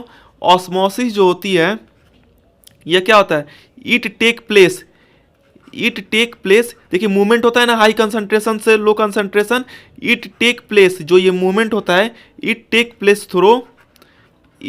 Place through semi permeable membrane. किससे होता है, semi permeable membrane, it takes place through semi permeable membrane. वही डिफ्यूजन के केस में, इसमें मूवमेंट के लिए डज नॉट रिक्वायर्ड, डिफ्यूजन के मूवमेंट के लिए इट्स डज नॉट रिक्वायर क्या, एनी मेम्ब्रेन, इसमें किसी भी मेम्ब्रेन की जरूरत नहीं होती है, it's does not required any membrane. यही इसका आंसर हो जाएगा। फिर देखिए दो पॉइंट बताना है इसमें ना, कि दो तरीके से कैसे, ये मेम्ब्रेन चाहिए होने के लिए, इसमें मेम्ब्रेन नहीं चाहिए। मेम्ब्रेन मतलब झिल्ली होती है, प्लास्टिक टाइप की थैली होती है। फिर देखिए इसमें क्या होता है, मूवमेंट, ऑस्मोसिस में वाटर सॉल्वेंट का मूवमेंट होता है ना, वाटर का, तो movement of solvent is involved. इसमें क्या होता है, सॉल्वेंट का मूवमेंट होता है, स्पेलिंग देखिए गलत हो गया, इन्वॉल्व्ड, VED हो जाएगा। वाटर का, सॉल्वेंट का मूवमेंट इसमें इन्वॉल्व होता है। और इसमें देखिए डिफ्यूजन में क्या होता है, इसमें मूवमेंट ऑफ सॉलिड, इसमें बस लिक्विड का होता है, सॉल्वेंट मतलब लिक्विड का होता है, और इसमें सॉलिड का भी होता है मूवमेंट, लिक्विड का भी होता है। डिफ्यूजन के केस में सॉलिड भी होता है, लिक्विड होता है, और गैसेस का भी इन्वॉल्व होता है। क्या होता है, इन्वॉल्व होता है। देखिए डिफरेंस क्या है, ऑस्मोसिस में सेमी परमिएबल मेम्ब्रेन होता है, इसमें कोई भी मेम्ब्रेन की जरूरत नहीं होती है मूवमेंट के लिए, इसमें बस लिक्विड का होता है मूवमेंट, और इसमें सॉलिड लिक्विड गैस तीनों का होता है। यही जो है इसमें बेसिक डिफरेंस है, दो जो पूछा है। नेक्स्ट देखिए यहाँ पे 23, identify the types of tissue in the following. आपको टिश्यू बताना है, कि सब में बताना है कि कौन कौन से टिश्यू इसमें हैं, इनके नेम बताने हैं। चलिए हम, कितने क्वेश्चन है इसमें, 6 है ना, पहले हम नेमिंग कर दें। ये तीसरा हो गया, चौथा, पांचवा, ये छठवा। देखिए नेम कीजिए। फर्स्ट क्या है, वेस्कुलर बंडल। वेस्कुलर बंडल में कौन सी टिश्यू पाई जाती है, टिश्यू का नाम बताना है ना, कौन तरह के टिश्यू, तो कॉम्प्लेक्स टिश्यू पाए जाते हैं। इसका आंसर क्या हो जाएगा, वेस्कुलर बंडल में कॉम्प्लेक्स टिश्यू पाया जाता है। सेकेंड देखिए, इनर लाइनिंग ऑफ इंटेस्टाइन, इसमें क्या होती है, इसमें हो जाएगा आपका कॉलुमनर। इंटेस्टाइन में जो इनर लाइनिंग होती है वो कॉलुमनर एपिथेलियम होता है। क्या होता है, कॉलुमनर एपिथेलियम होता है। फिर देखिए सी वाला, देखिए इसमें थर्ड वाला देखिए, लाइनिंग ऑफ किडनी ट्यूब्यूल, जो किडनी की ट्यूब्यूल की लाइनिंग होती है उसमें क्या होता है, तो उसमें क्यूबॉइडल होता है, क्यूबॉइडल क्यूबाइडल एपिथेलियम होता है। क्या होता है? Cuboidal epithelium. फिर देखिए फोर्थ है आइरिस ऑफ आई। आई के आइरिस में क्या होता है? आई के आइरिस में होता है इनवॉल्यूंटरी, इसमें बस आपका नेम बताना है, इनवॉल्यूंटरी मस्कुलर टिश्यू होती है। क्या होती है? Involuntary muscular tissue. फिफ्थ वाला देखिए इसमें मसल्स ऑफ हार्ट, जो हार्ट है, दिल है, उसमें कौन सी टिश्यू पाई जाती है? तो कार्डियक अरेस्ट होता है ना, हार्ट अटैक हो जाता है, कार्डियक अरेस्ट, तो कार्डियक इसमें मसल्स होती हैं। ऐसे ये टिश्यू है कार्डियक मसल की टिश्यू। फिर यहाँ पे देखिए लंग्स के ब्रोंकली में क्या होता है? तो यहाँ पे आपका होता है सिलिएटेड, फिर क्यूबाइडल, सिलिएटेड क्यूबाइडल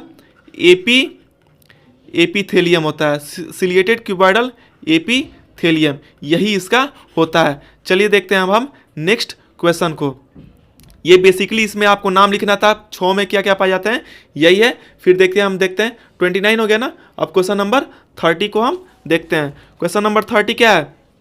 देखिए फर्स्ट क्वेश्चन इसमें, फर्स्ट क्या है? फर्स्ट है name the body which approves the nomenclature of element and compound. Element जैसे सोडियम का Na होता है, फिर आपका पोटेशियम का K है, हाइड्रोजन हीलियम का He है, तो कौन इसका नाम रखता है? तो उस बॉडी का नाम कौन रखता, जब कौन से एलिमेंट का क्या नाम होगा, उस बॉडी का क्या नाम है? तो उसका नाम है इंटरनेशनल यूनियन। एलिमेंट और कंपाउंड के जो बॉडी का नाम है, जहाँ से कोई भी एलिमेंट का नाम रखा जाए, कोई डिस्कवरी हुई नहीं है एलिमेंट, तो उसका नाम कौन रखेगा? International union of pure and applied chemistry, यही जो है इसका नाम रखते हैं, international union of pure and applied chemistry, यही जो है इसका नाम रखते हैं, किसी भी एलिमेंट का नाम और कंपाउंड का नाम। सेकेंड देखिए, the name of sodium is written as Na, जबकि एस से नहीं लिखा जाता है, क्यों? रीजन क्या है? देखिए सोडियम जो है, सोडियम का नाम Na लिखा जाता है, एस क्यों नहीं लिखा जाता है? क्योंकि जो सोडियम का नाम Na लिया गया है, ये लैटिन वर्ड से लिया गया है। किससे? लैटिन नेम से लिया गया है। लैटिन नेम सोडियम को क्या बोलते हैं वहाँ पे? नाइट्रियम बोलते हैं। क्या बोलते हैं? नाइट्रियम। नाइट्रियम का Na से सोडियम को हम डिनोट करते हैं, लैटिन वर्ड से लिया गया है। लैटिन वर्ड क्या है? नाइट्रियम, इसलिए इसको लिया गया है, यही रीजन है, क्योंकि जो सोडियम वर्ड है वो लैटिन वर्ड से लिया गया है, नाइट्रियम से। नेक्स्ट क्वेश्चन इसमें देखिए, इसमें है क्या? थर्ड वाला कि name one element which form diatomic and one element which form tetra atomic. देखिए डाई एटॉमिक वाला कोई एलिमेंट बताइए, डाई एटॉमिक वाला कोई एलिमेंट क्या होगा? इसमें आपका हाइड्रोजन हो गया, ऑक्सीजन हो गया। देखिए दो है ना इसमें मॉलिक्यूल, दो एटम है ना, 2 H है, 2 ऑक्सीजन है, और यहाँ पे नाइट्रोजन 2 हो गया।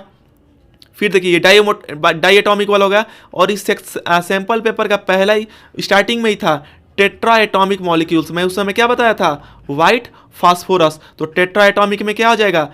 P4 फास्फोरस होता है, P4। तो डाई एटॉमिक में आपका हाइड्रोजन ऑक्सीजन नाइट्रोजन हो गया, कोई भी एक बता सकते हैं, और टेट्रा एटॉमिक में क्या हो जाएगा? फास्फोरस हो जाएगा। नेक्स्ट क्वेश्चन देखिए आप, क्वेश्चन नंबर 30 देखिए, 30 तो हो गया, 31 देखिए। 31 में क्या है आपका क्वेश्चन? यहाँ पे देखिए, state the meaning of sustainable agriculture. आपको सस्टेनेबल एग्रीकल्चर का डेफिनेशन बताना है। Name the scientific practice that you can undertake to obtain higher yield from agriculture. आपको बताना है कि कौन सी टेक्निक आप यूज कर सकते हैं ताकि आप खेती से ज़्यादा उसमें उपज पा सकें। सबसे पहले हम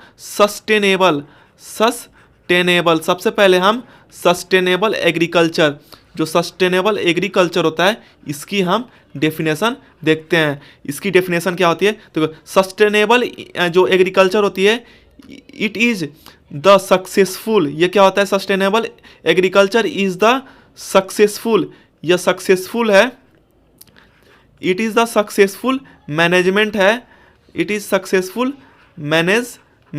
successful management of resources,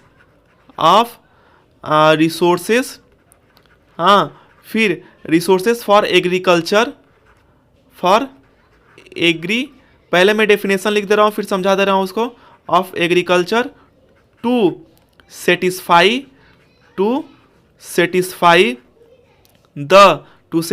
the changing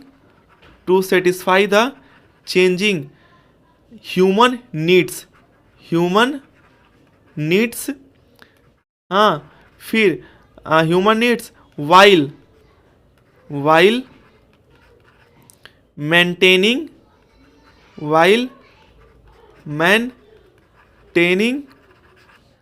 or enhancing the quality of environment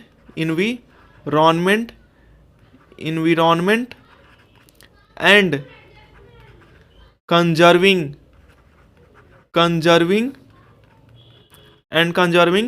natural resources.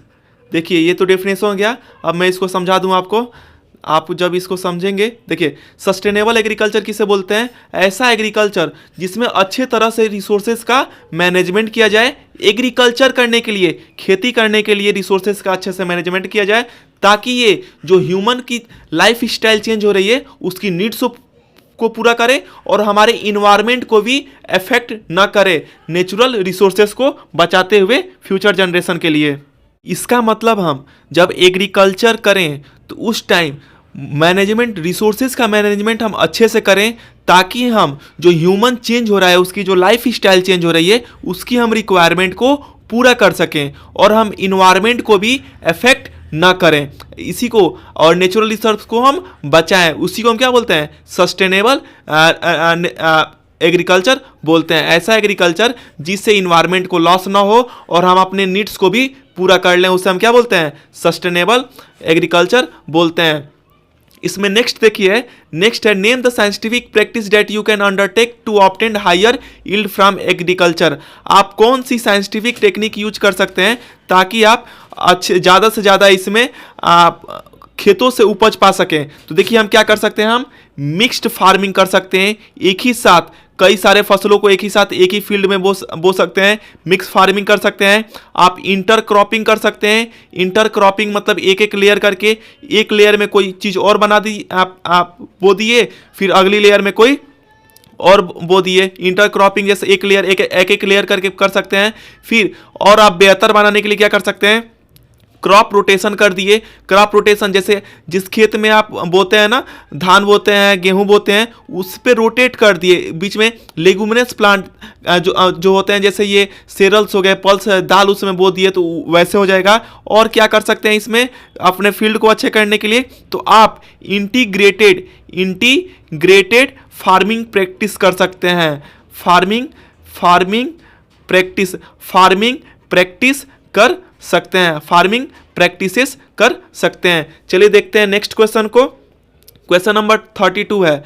32 question है, a cyclist goes around the circular track of diameter 105 metre in a 5 minute. एक सर्कुलर ट्रैक पे जा रहा है, उसका डायमीटर क्या है? 100। Diameter क्या है? 105 मीटर है।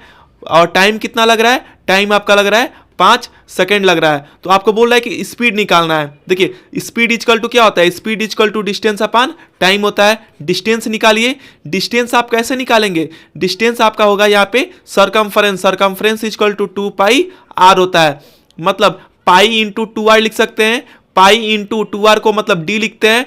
पाई की वैल्यू क्या होती है? 22/7। डायमीटर कितना दिया हुआ? 105। इसको मल्टीप्लाई करेंगे तो 7 1 जा 7, 7 5 जा 35, फिर 15 2 जा 30, 52 जा 30, 330। ये आपका मीटर आ गया। टाइम कितना दिया है? टाइम आपका दिया हुआ है 5 मिनट। 5 मिनट मतलब 1 मिनट में कितने सेकेंड होता है? 60 सेकेंड। तो 5 × 60 कितना हो जाएगा? ये आपका 300 सेकेंड हो जाएगा। तो आप देखिए यहाँ पे speed equal to distance upon time. Distance कितना निकाले हम? 330 मीटर निकाले हैं। और टाइम कितना निकाले हैं? 300 सेकेंड निकाले हैं। 0 से 0 कैंसिल हो गया। 3 10 जा 30 हो गया। 3 1 1 हो गया। मतलब 11/10। 11/10 को क्या कर सकते हैं? 1/1 मीटर पर सेकेंड। यही इसकी स्पीड आ जाएगी। चलिए हम देखते हैं हम अब नेक्स्ट क्वेश्चन को। 31 हम लोग क्वेश्चन देख लिए, अब हम देखते हैं यहाँ पे नेक्स्ट क्वेश्चन। 32 देख लिए, 32 तक देख लिए, अब 33 देखिए। 33 क्या है, स्टडी द गिवन फिगर, जो फिगर यहाँ पे दिया हुआ है इसको आपको स्टडी करना है, उसके पास देखना है और क्वेश्चन का आंसर देना है। फर्स्ट क्वेश्चन देखिए, इसमें क्या है, what is the potential energy of object of mass m at point P and C।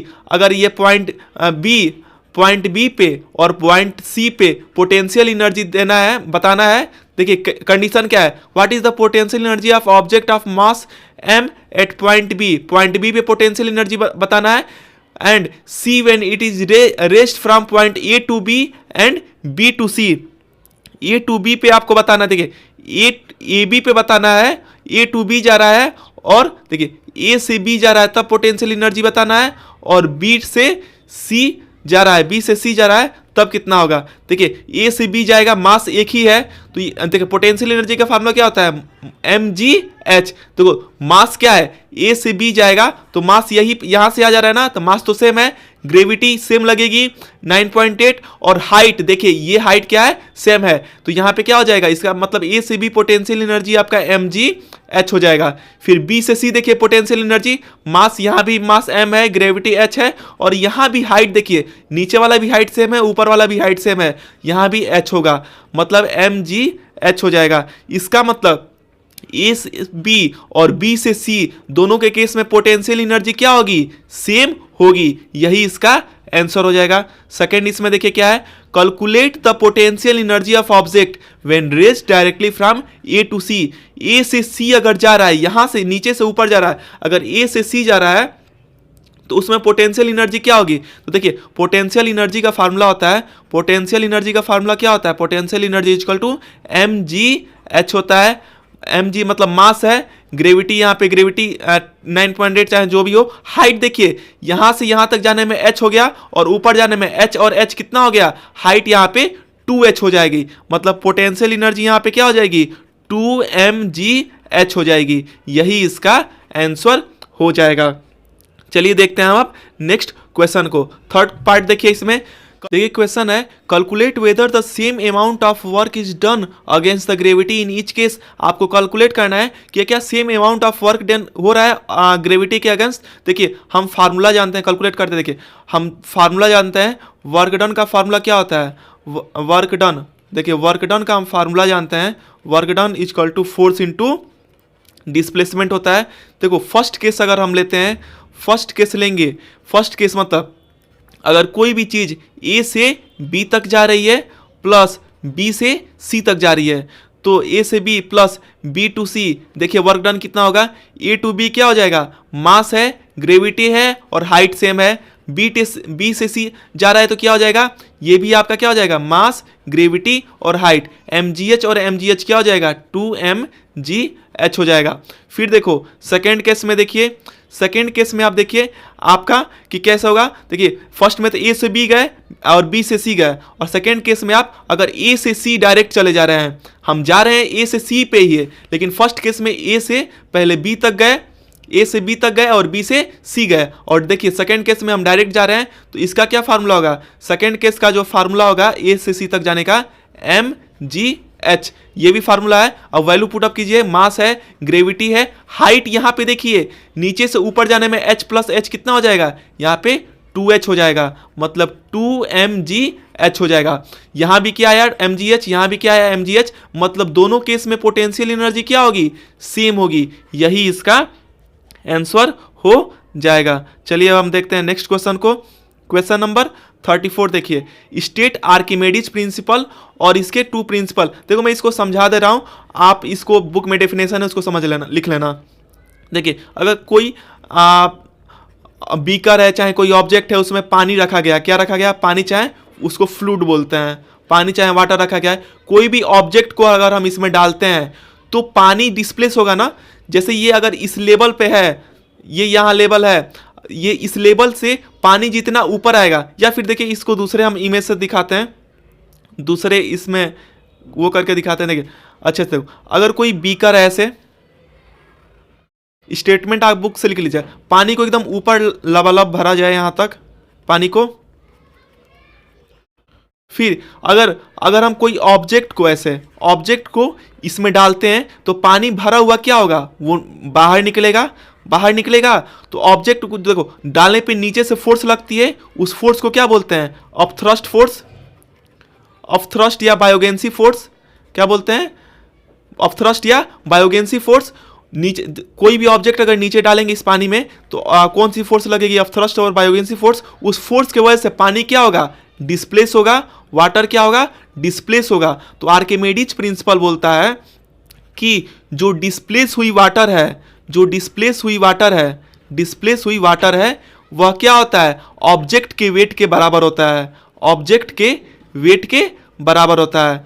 यही इसका डेफिनेशन होता है, मतलब यही इसका कंसेप्ट है। इसका डेफिनेशन आप बुक से लिख लीजिएगा। इसको मैं अच्छे से इसी चैनल पे शॉर्ट्स में ही आप देख सकते हैं। आप आर्किमिडीज प्रिंसिपल और बायोगेंसी फोर्स हर एक चीज़ में एक्टिविटी करके दिखाया हूँ, आप वहाँ से देख सकते हैं इसको। फिर देखिए इसके 2 एप्लीकेशन है ना, एप्लीकेशन देखिए मतलब कहाँ का है इसका आर्किमिडीज प्रिंसिपल का यूज होता है। तो हम शिप को डिजाइन करने में, कहाँ डिजाइनिंग, देखते हैं ना कितनी हैवी शिप हम पानी में फ्लोट करती है, तो शिप को डिजाइन करने में आर्किमिडीज प्रिंसिपल का यूज होता है। सबमरीन भी, सबमरीन जो अंदर होती है उसको भी डिजाइन करने में किसका यूज होता है, आर्किमिडीज प्रिंसिपल का। और दूसरी चीज किस में यूज होता है, तो hydrometer, hydrometer are used, hydrometer DRO है ये, हाइड्रोमीटर का यूज किया जाता है। Hydrometer are used for determining, hydrometer are used for determining density of liquid, liquid के डेंसिटी को डिटरमाइन करने का यूज कौन करता है, हाइड्रोमीटर। ये किसके थ्रू, आर्किमिडीज प्रिंसिपल का भी उसमें यूज होता है। नेक्स्ट क्वेश्चन देखिए इसमें, क्वेश्चन नंबर 35 का फर्स्ट देखिए, what are the consequence of the following condition, condition देना है फर्स्ट, इसके क्या इसके रिजल्ट होंगे वही बताना है। देखिए a cell having higher water concentration than surrounding medium, कोई मीडियम है ना, इसके अगर किनारे किनारे क्या है, पानी की मात्रा ज़्यादा है, तो सेल की कंडीशन क्या होगी, सेल जो है सेल क्या कर जाएगी, श्रिंक कर जाएगी। श्रिंक का मतलब ये सिकुड़ जाएगी, क्यों, इक्जो ऑस्मोसिस के कारण, ऑस्मोसिस के कारण जो पानी है सेल से, देखा हायर कंसंट्रेशन से लो कंसंट्रेशन में फ्लो करती है ना, तो सेल के अंदर से पानी क्या हो जाएगा, बाहर निकल जाएगा और ये क्या हो जाएगा, ये सिकुड़ जाएगी। बी कंडीशन देखिए, a cell having lower water concentration than surrounding the medium, जैसे अगर सेल के जो बाहरी जैसे अंदर जो सराउंडिंग मटेरियल है यहाँ पे अगर लोअर कंसंट्रेशन है तो बाहर से क्या होगी, वाटर बाहर से अंदर पानी आएगी, क्यों, क्योंकि ऑस्मोसिस के थ्रू पानी क्या होती है, हायर कंसंट्रेशन से लो जाती है, अंदर लो कंसंट्रेशन है तो बाहर से सेल में पानी आएगी। जब सेल में एक्स्ट्रा पानी आएगी तो ये क्या हो जाएगा, सेल क्या हो जाएगा, स्वेलिंग ऑफ सेल हो जाएगा, स्वेल क्या हो जाएगा, सूज जाएगा, फूल जाएगा, और वहाँ पे प्रोसेस क्या हो जाएगी, इसमें प्रोसेस हो जाएगी आपकी इंडो ऑस्मोसिस हो जाएगी, क्या हो जाएगी, इंडो ऑस्मोसिस इसमें प्रोसेस हो जाएगी। फिर देखिए सी इसमें देखिए, a cell having equal water concentration in surrounding medium, मतलब बाहर और अंदर इक्वल वाटर कंसंट्रेशन है तो उसमें कोई इफेक्ट नहीं पड़ेगा। इसका आंसर क्या हो जाएगा, इसका आंसर होगा कि सेल डू नॉट, देखिए स्पेलिंग गलत हो गया, cell do not show any change, कोई भी चेंज सेल शो नहीं करेगा, यही इसका आंसर हो जाएगा। फिर सेकंड देखिए, इसमें सेकंड क्वेश्चन क्या है, name the material which the cell membrane and cell wall are composed of, cell wall और सेल मेम्ब्रेन किससे बने रहते हैं, उस मटेरियल का नाम बताना है।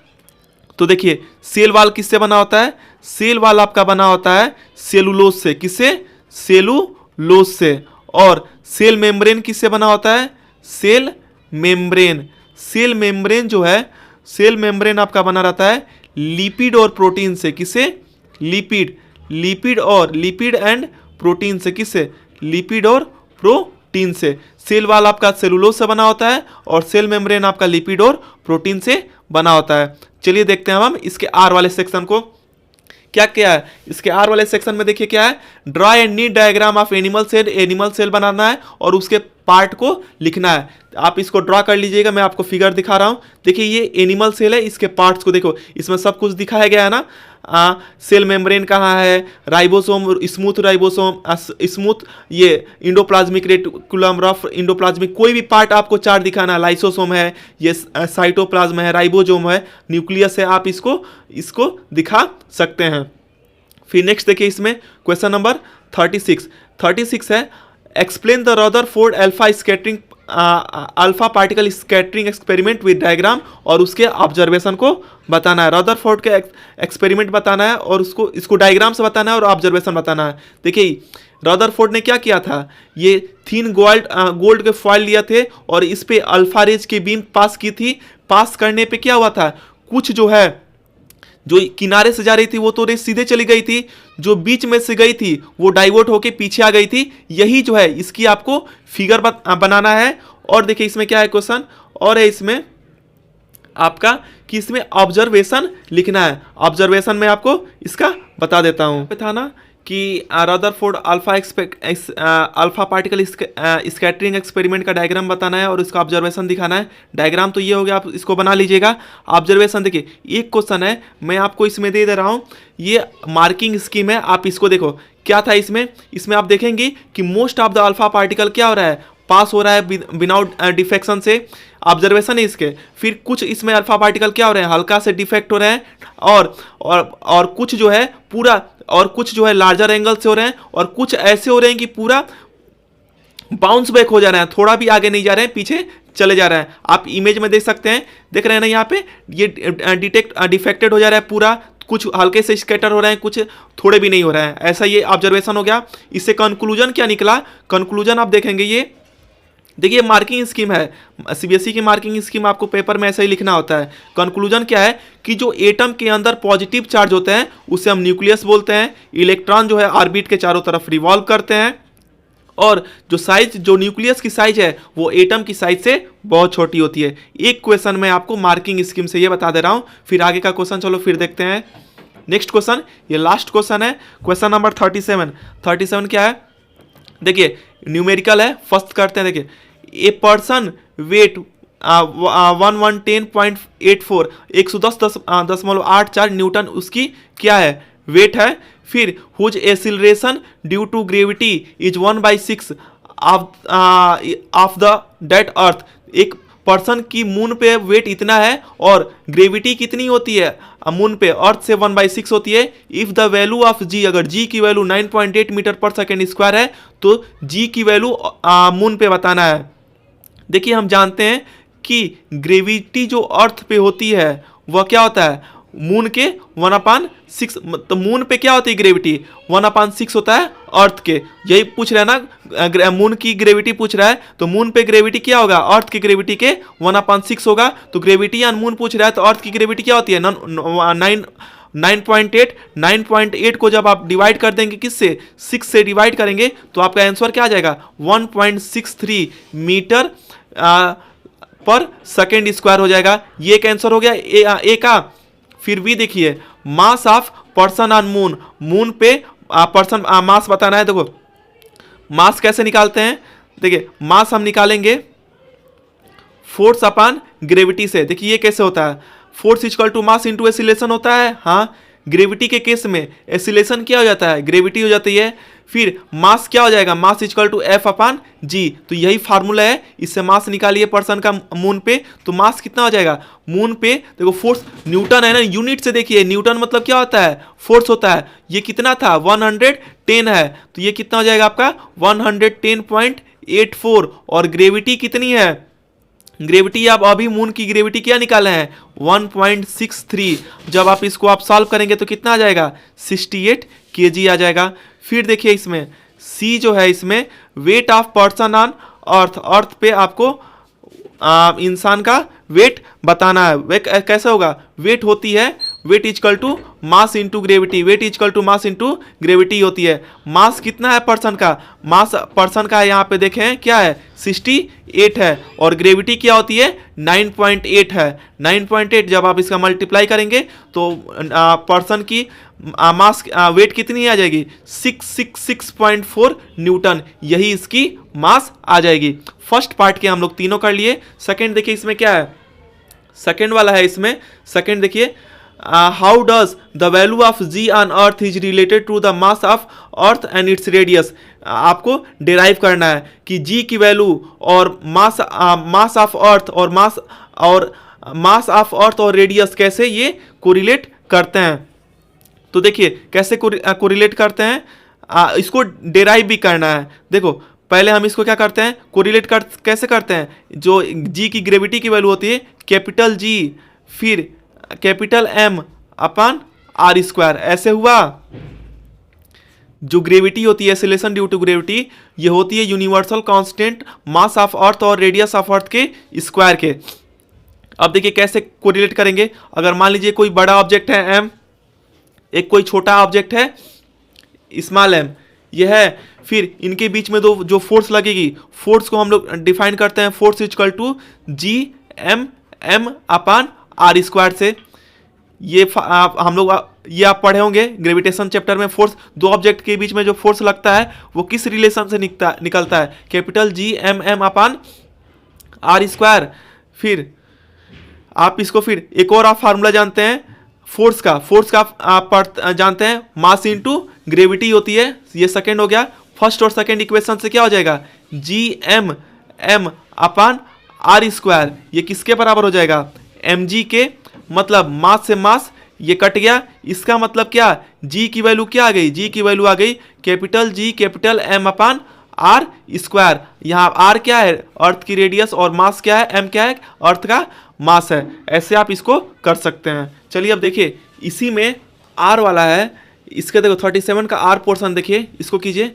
ये क्या है, इसका फर्स्ट देखिए है proof that if the earth attract two bodies placed at same distance from center with equal forces then their mass will be same। आपको बताना है कि दो ऑब्जेक्ट है, दोनों को अगर सेम डिस्टेंस से अट्रैक्ट किया जा रहा है तो दोनों का मास क्या हो जाएगा सेम हो जाएगा। देखिए तो हम कैसे करेंगे, हम जानते हैं फोर्स ऑफ फर्स्ट जो बॉडी होगा, फोर्स ऑफ फर्स्ट बॉडी वो क्या होगा, ये सेम होगा। क्यों, क्योंकि यहाँ पे दिया है इक्वल फोर्सेस लग रहे हैं, तो फर्स्ट बॉडी का फोर्स जो होगा यह force on second body, force of first body is equal to force of second body. Second body पे फोर्स और फर्स्ट बॉडी पे फोर्स क्या हो गए इक्वल होंगे।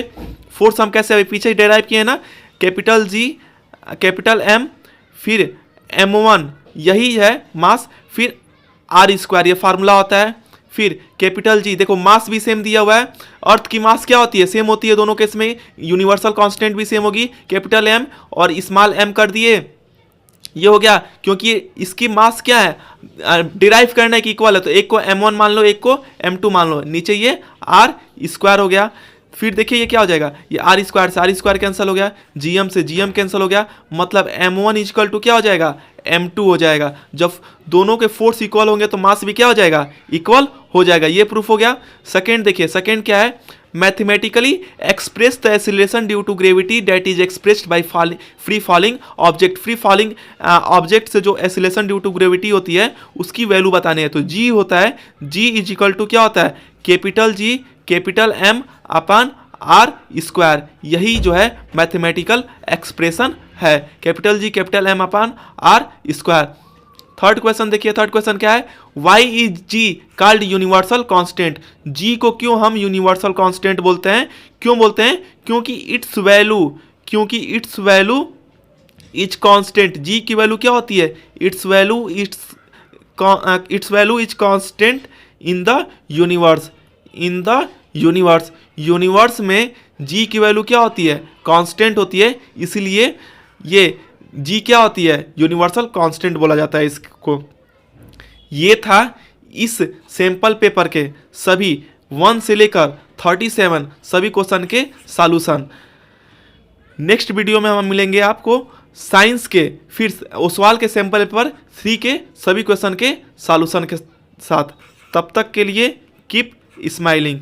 Okay, thank you. मिलते हैं हम आपसे नेक्स्ट वीडियो में।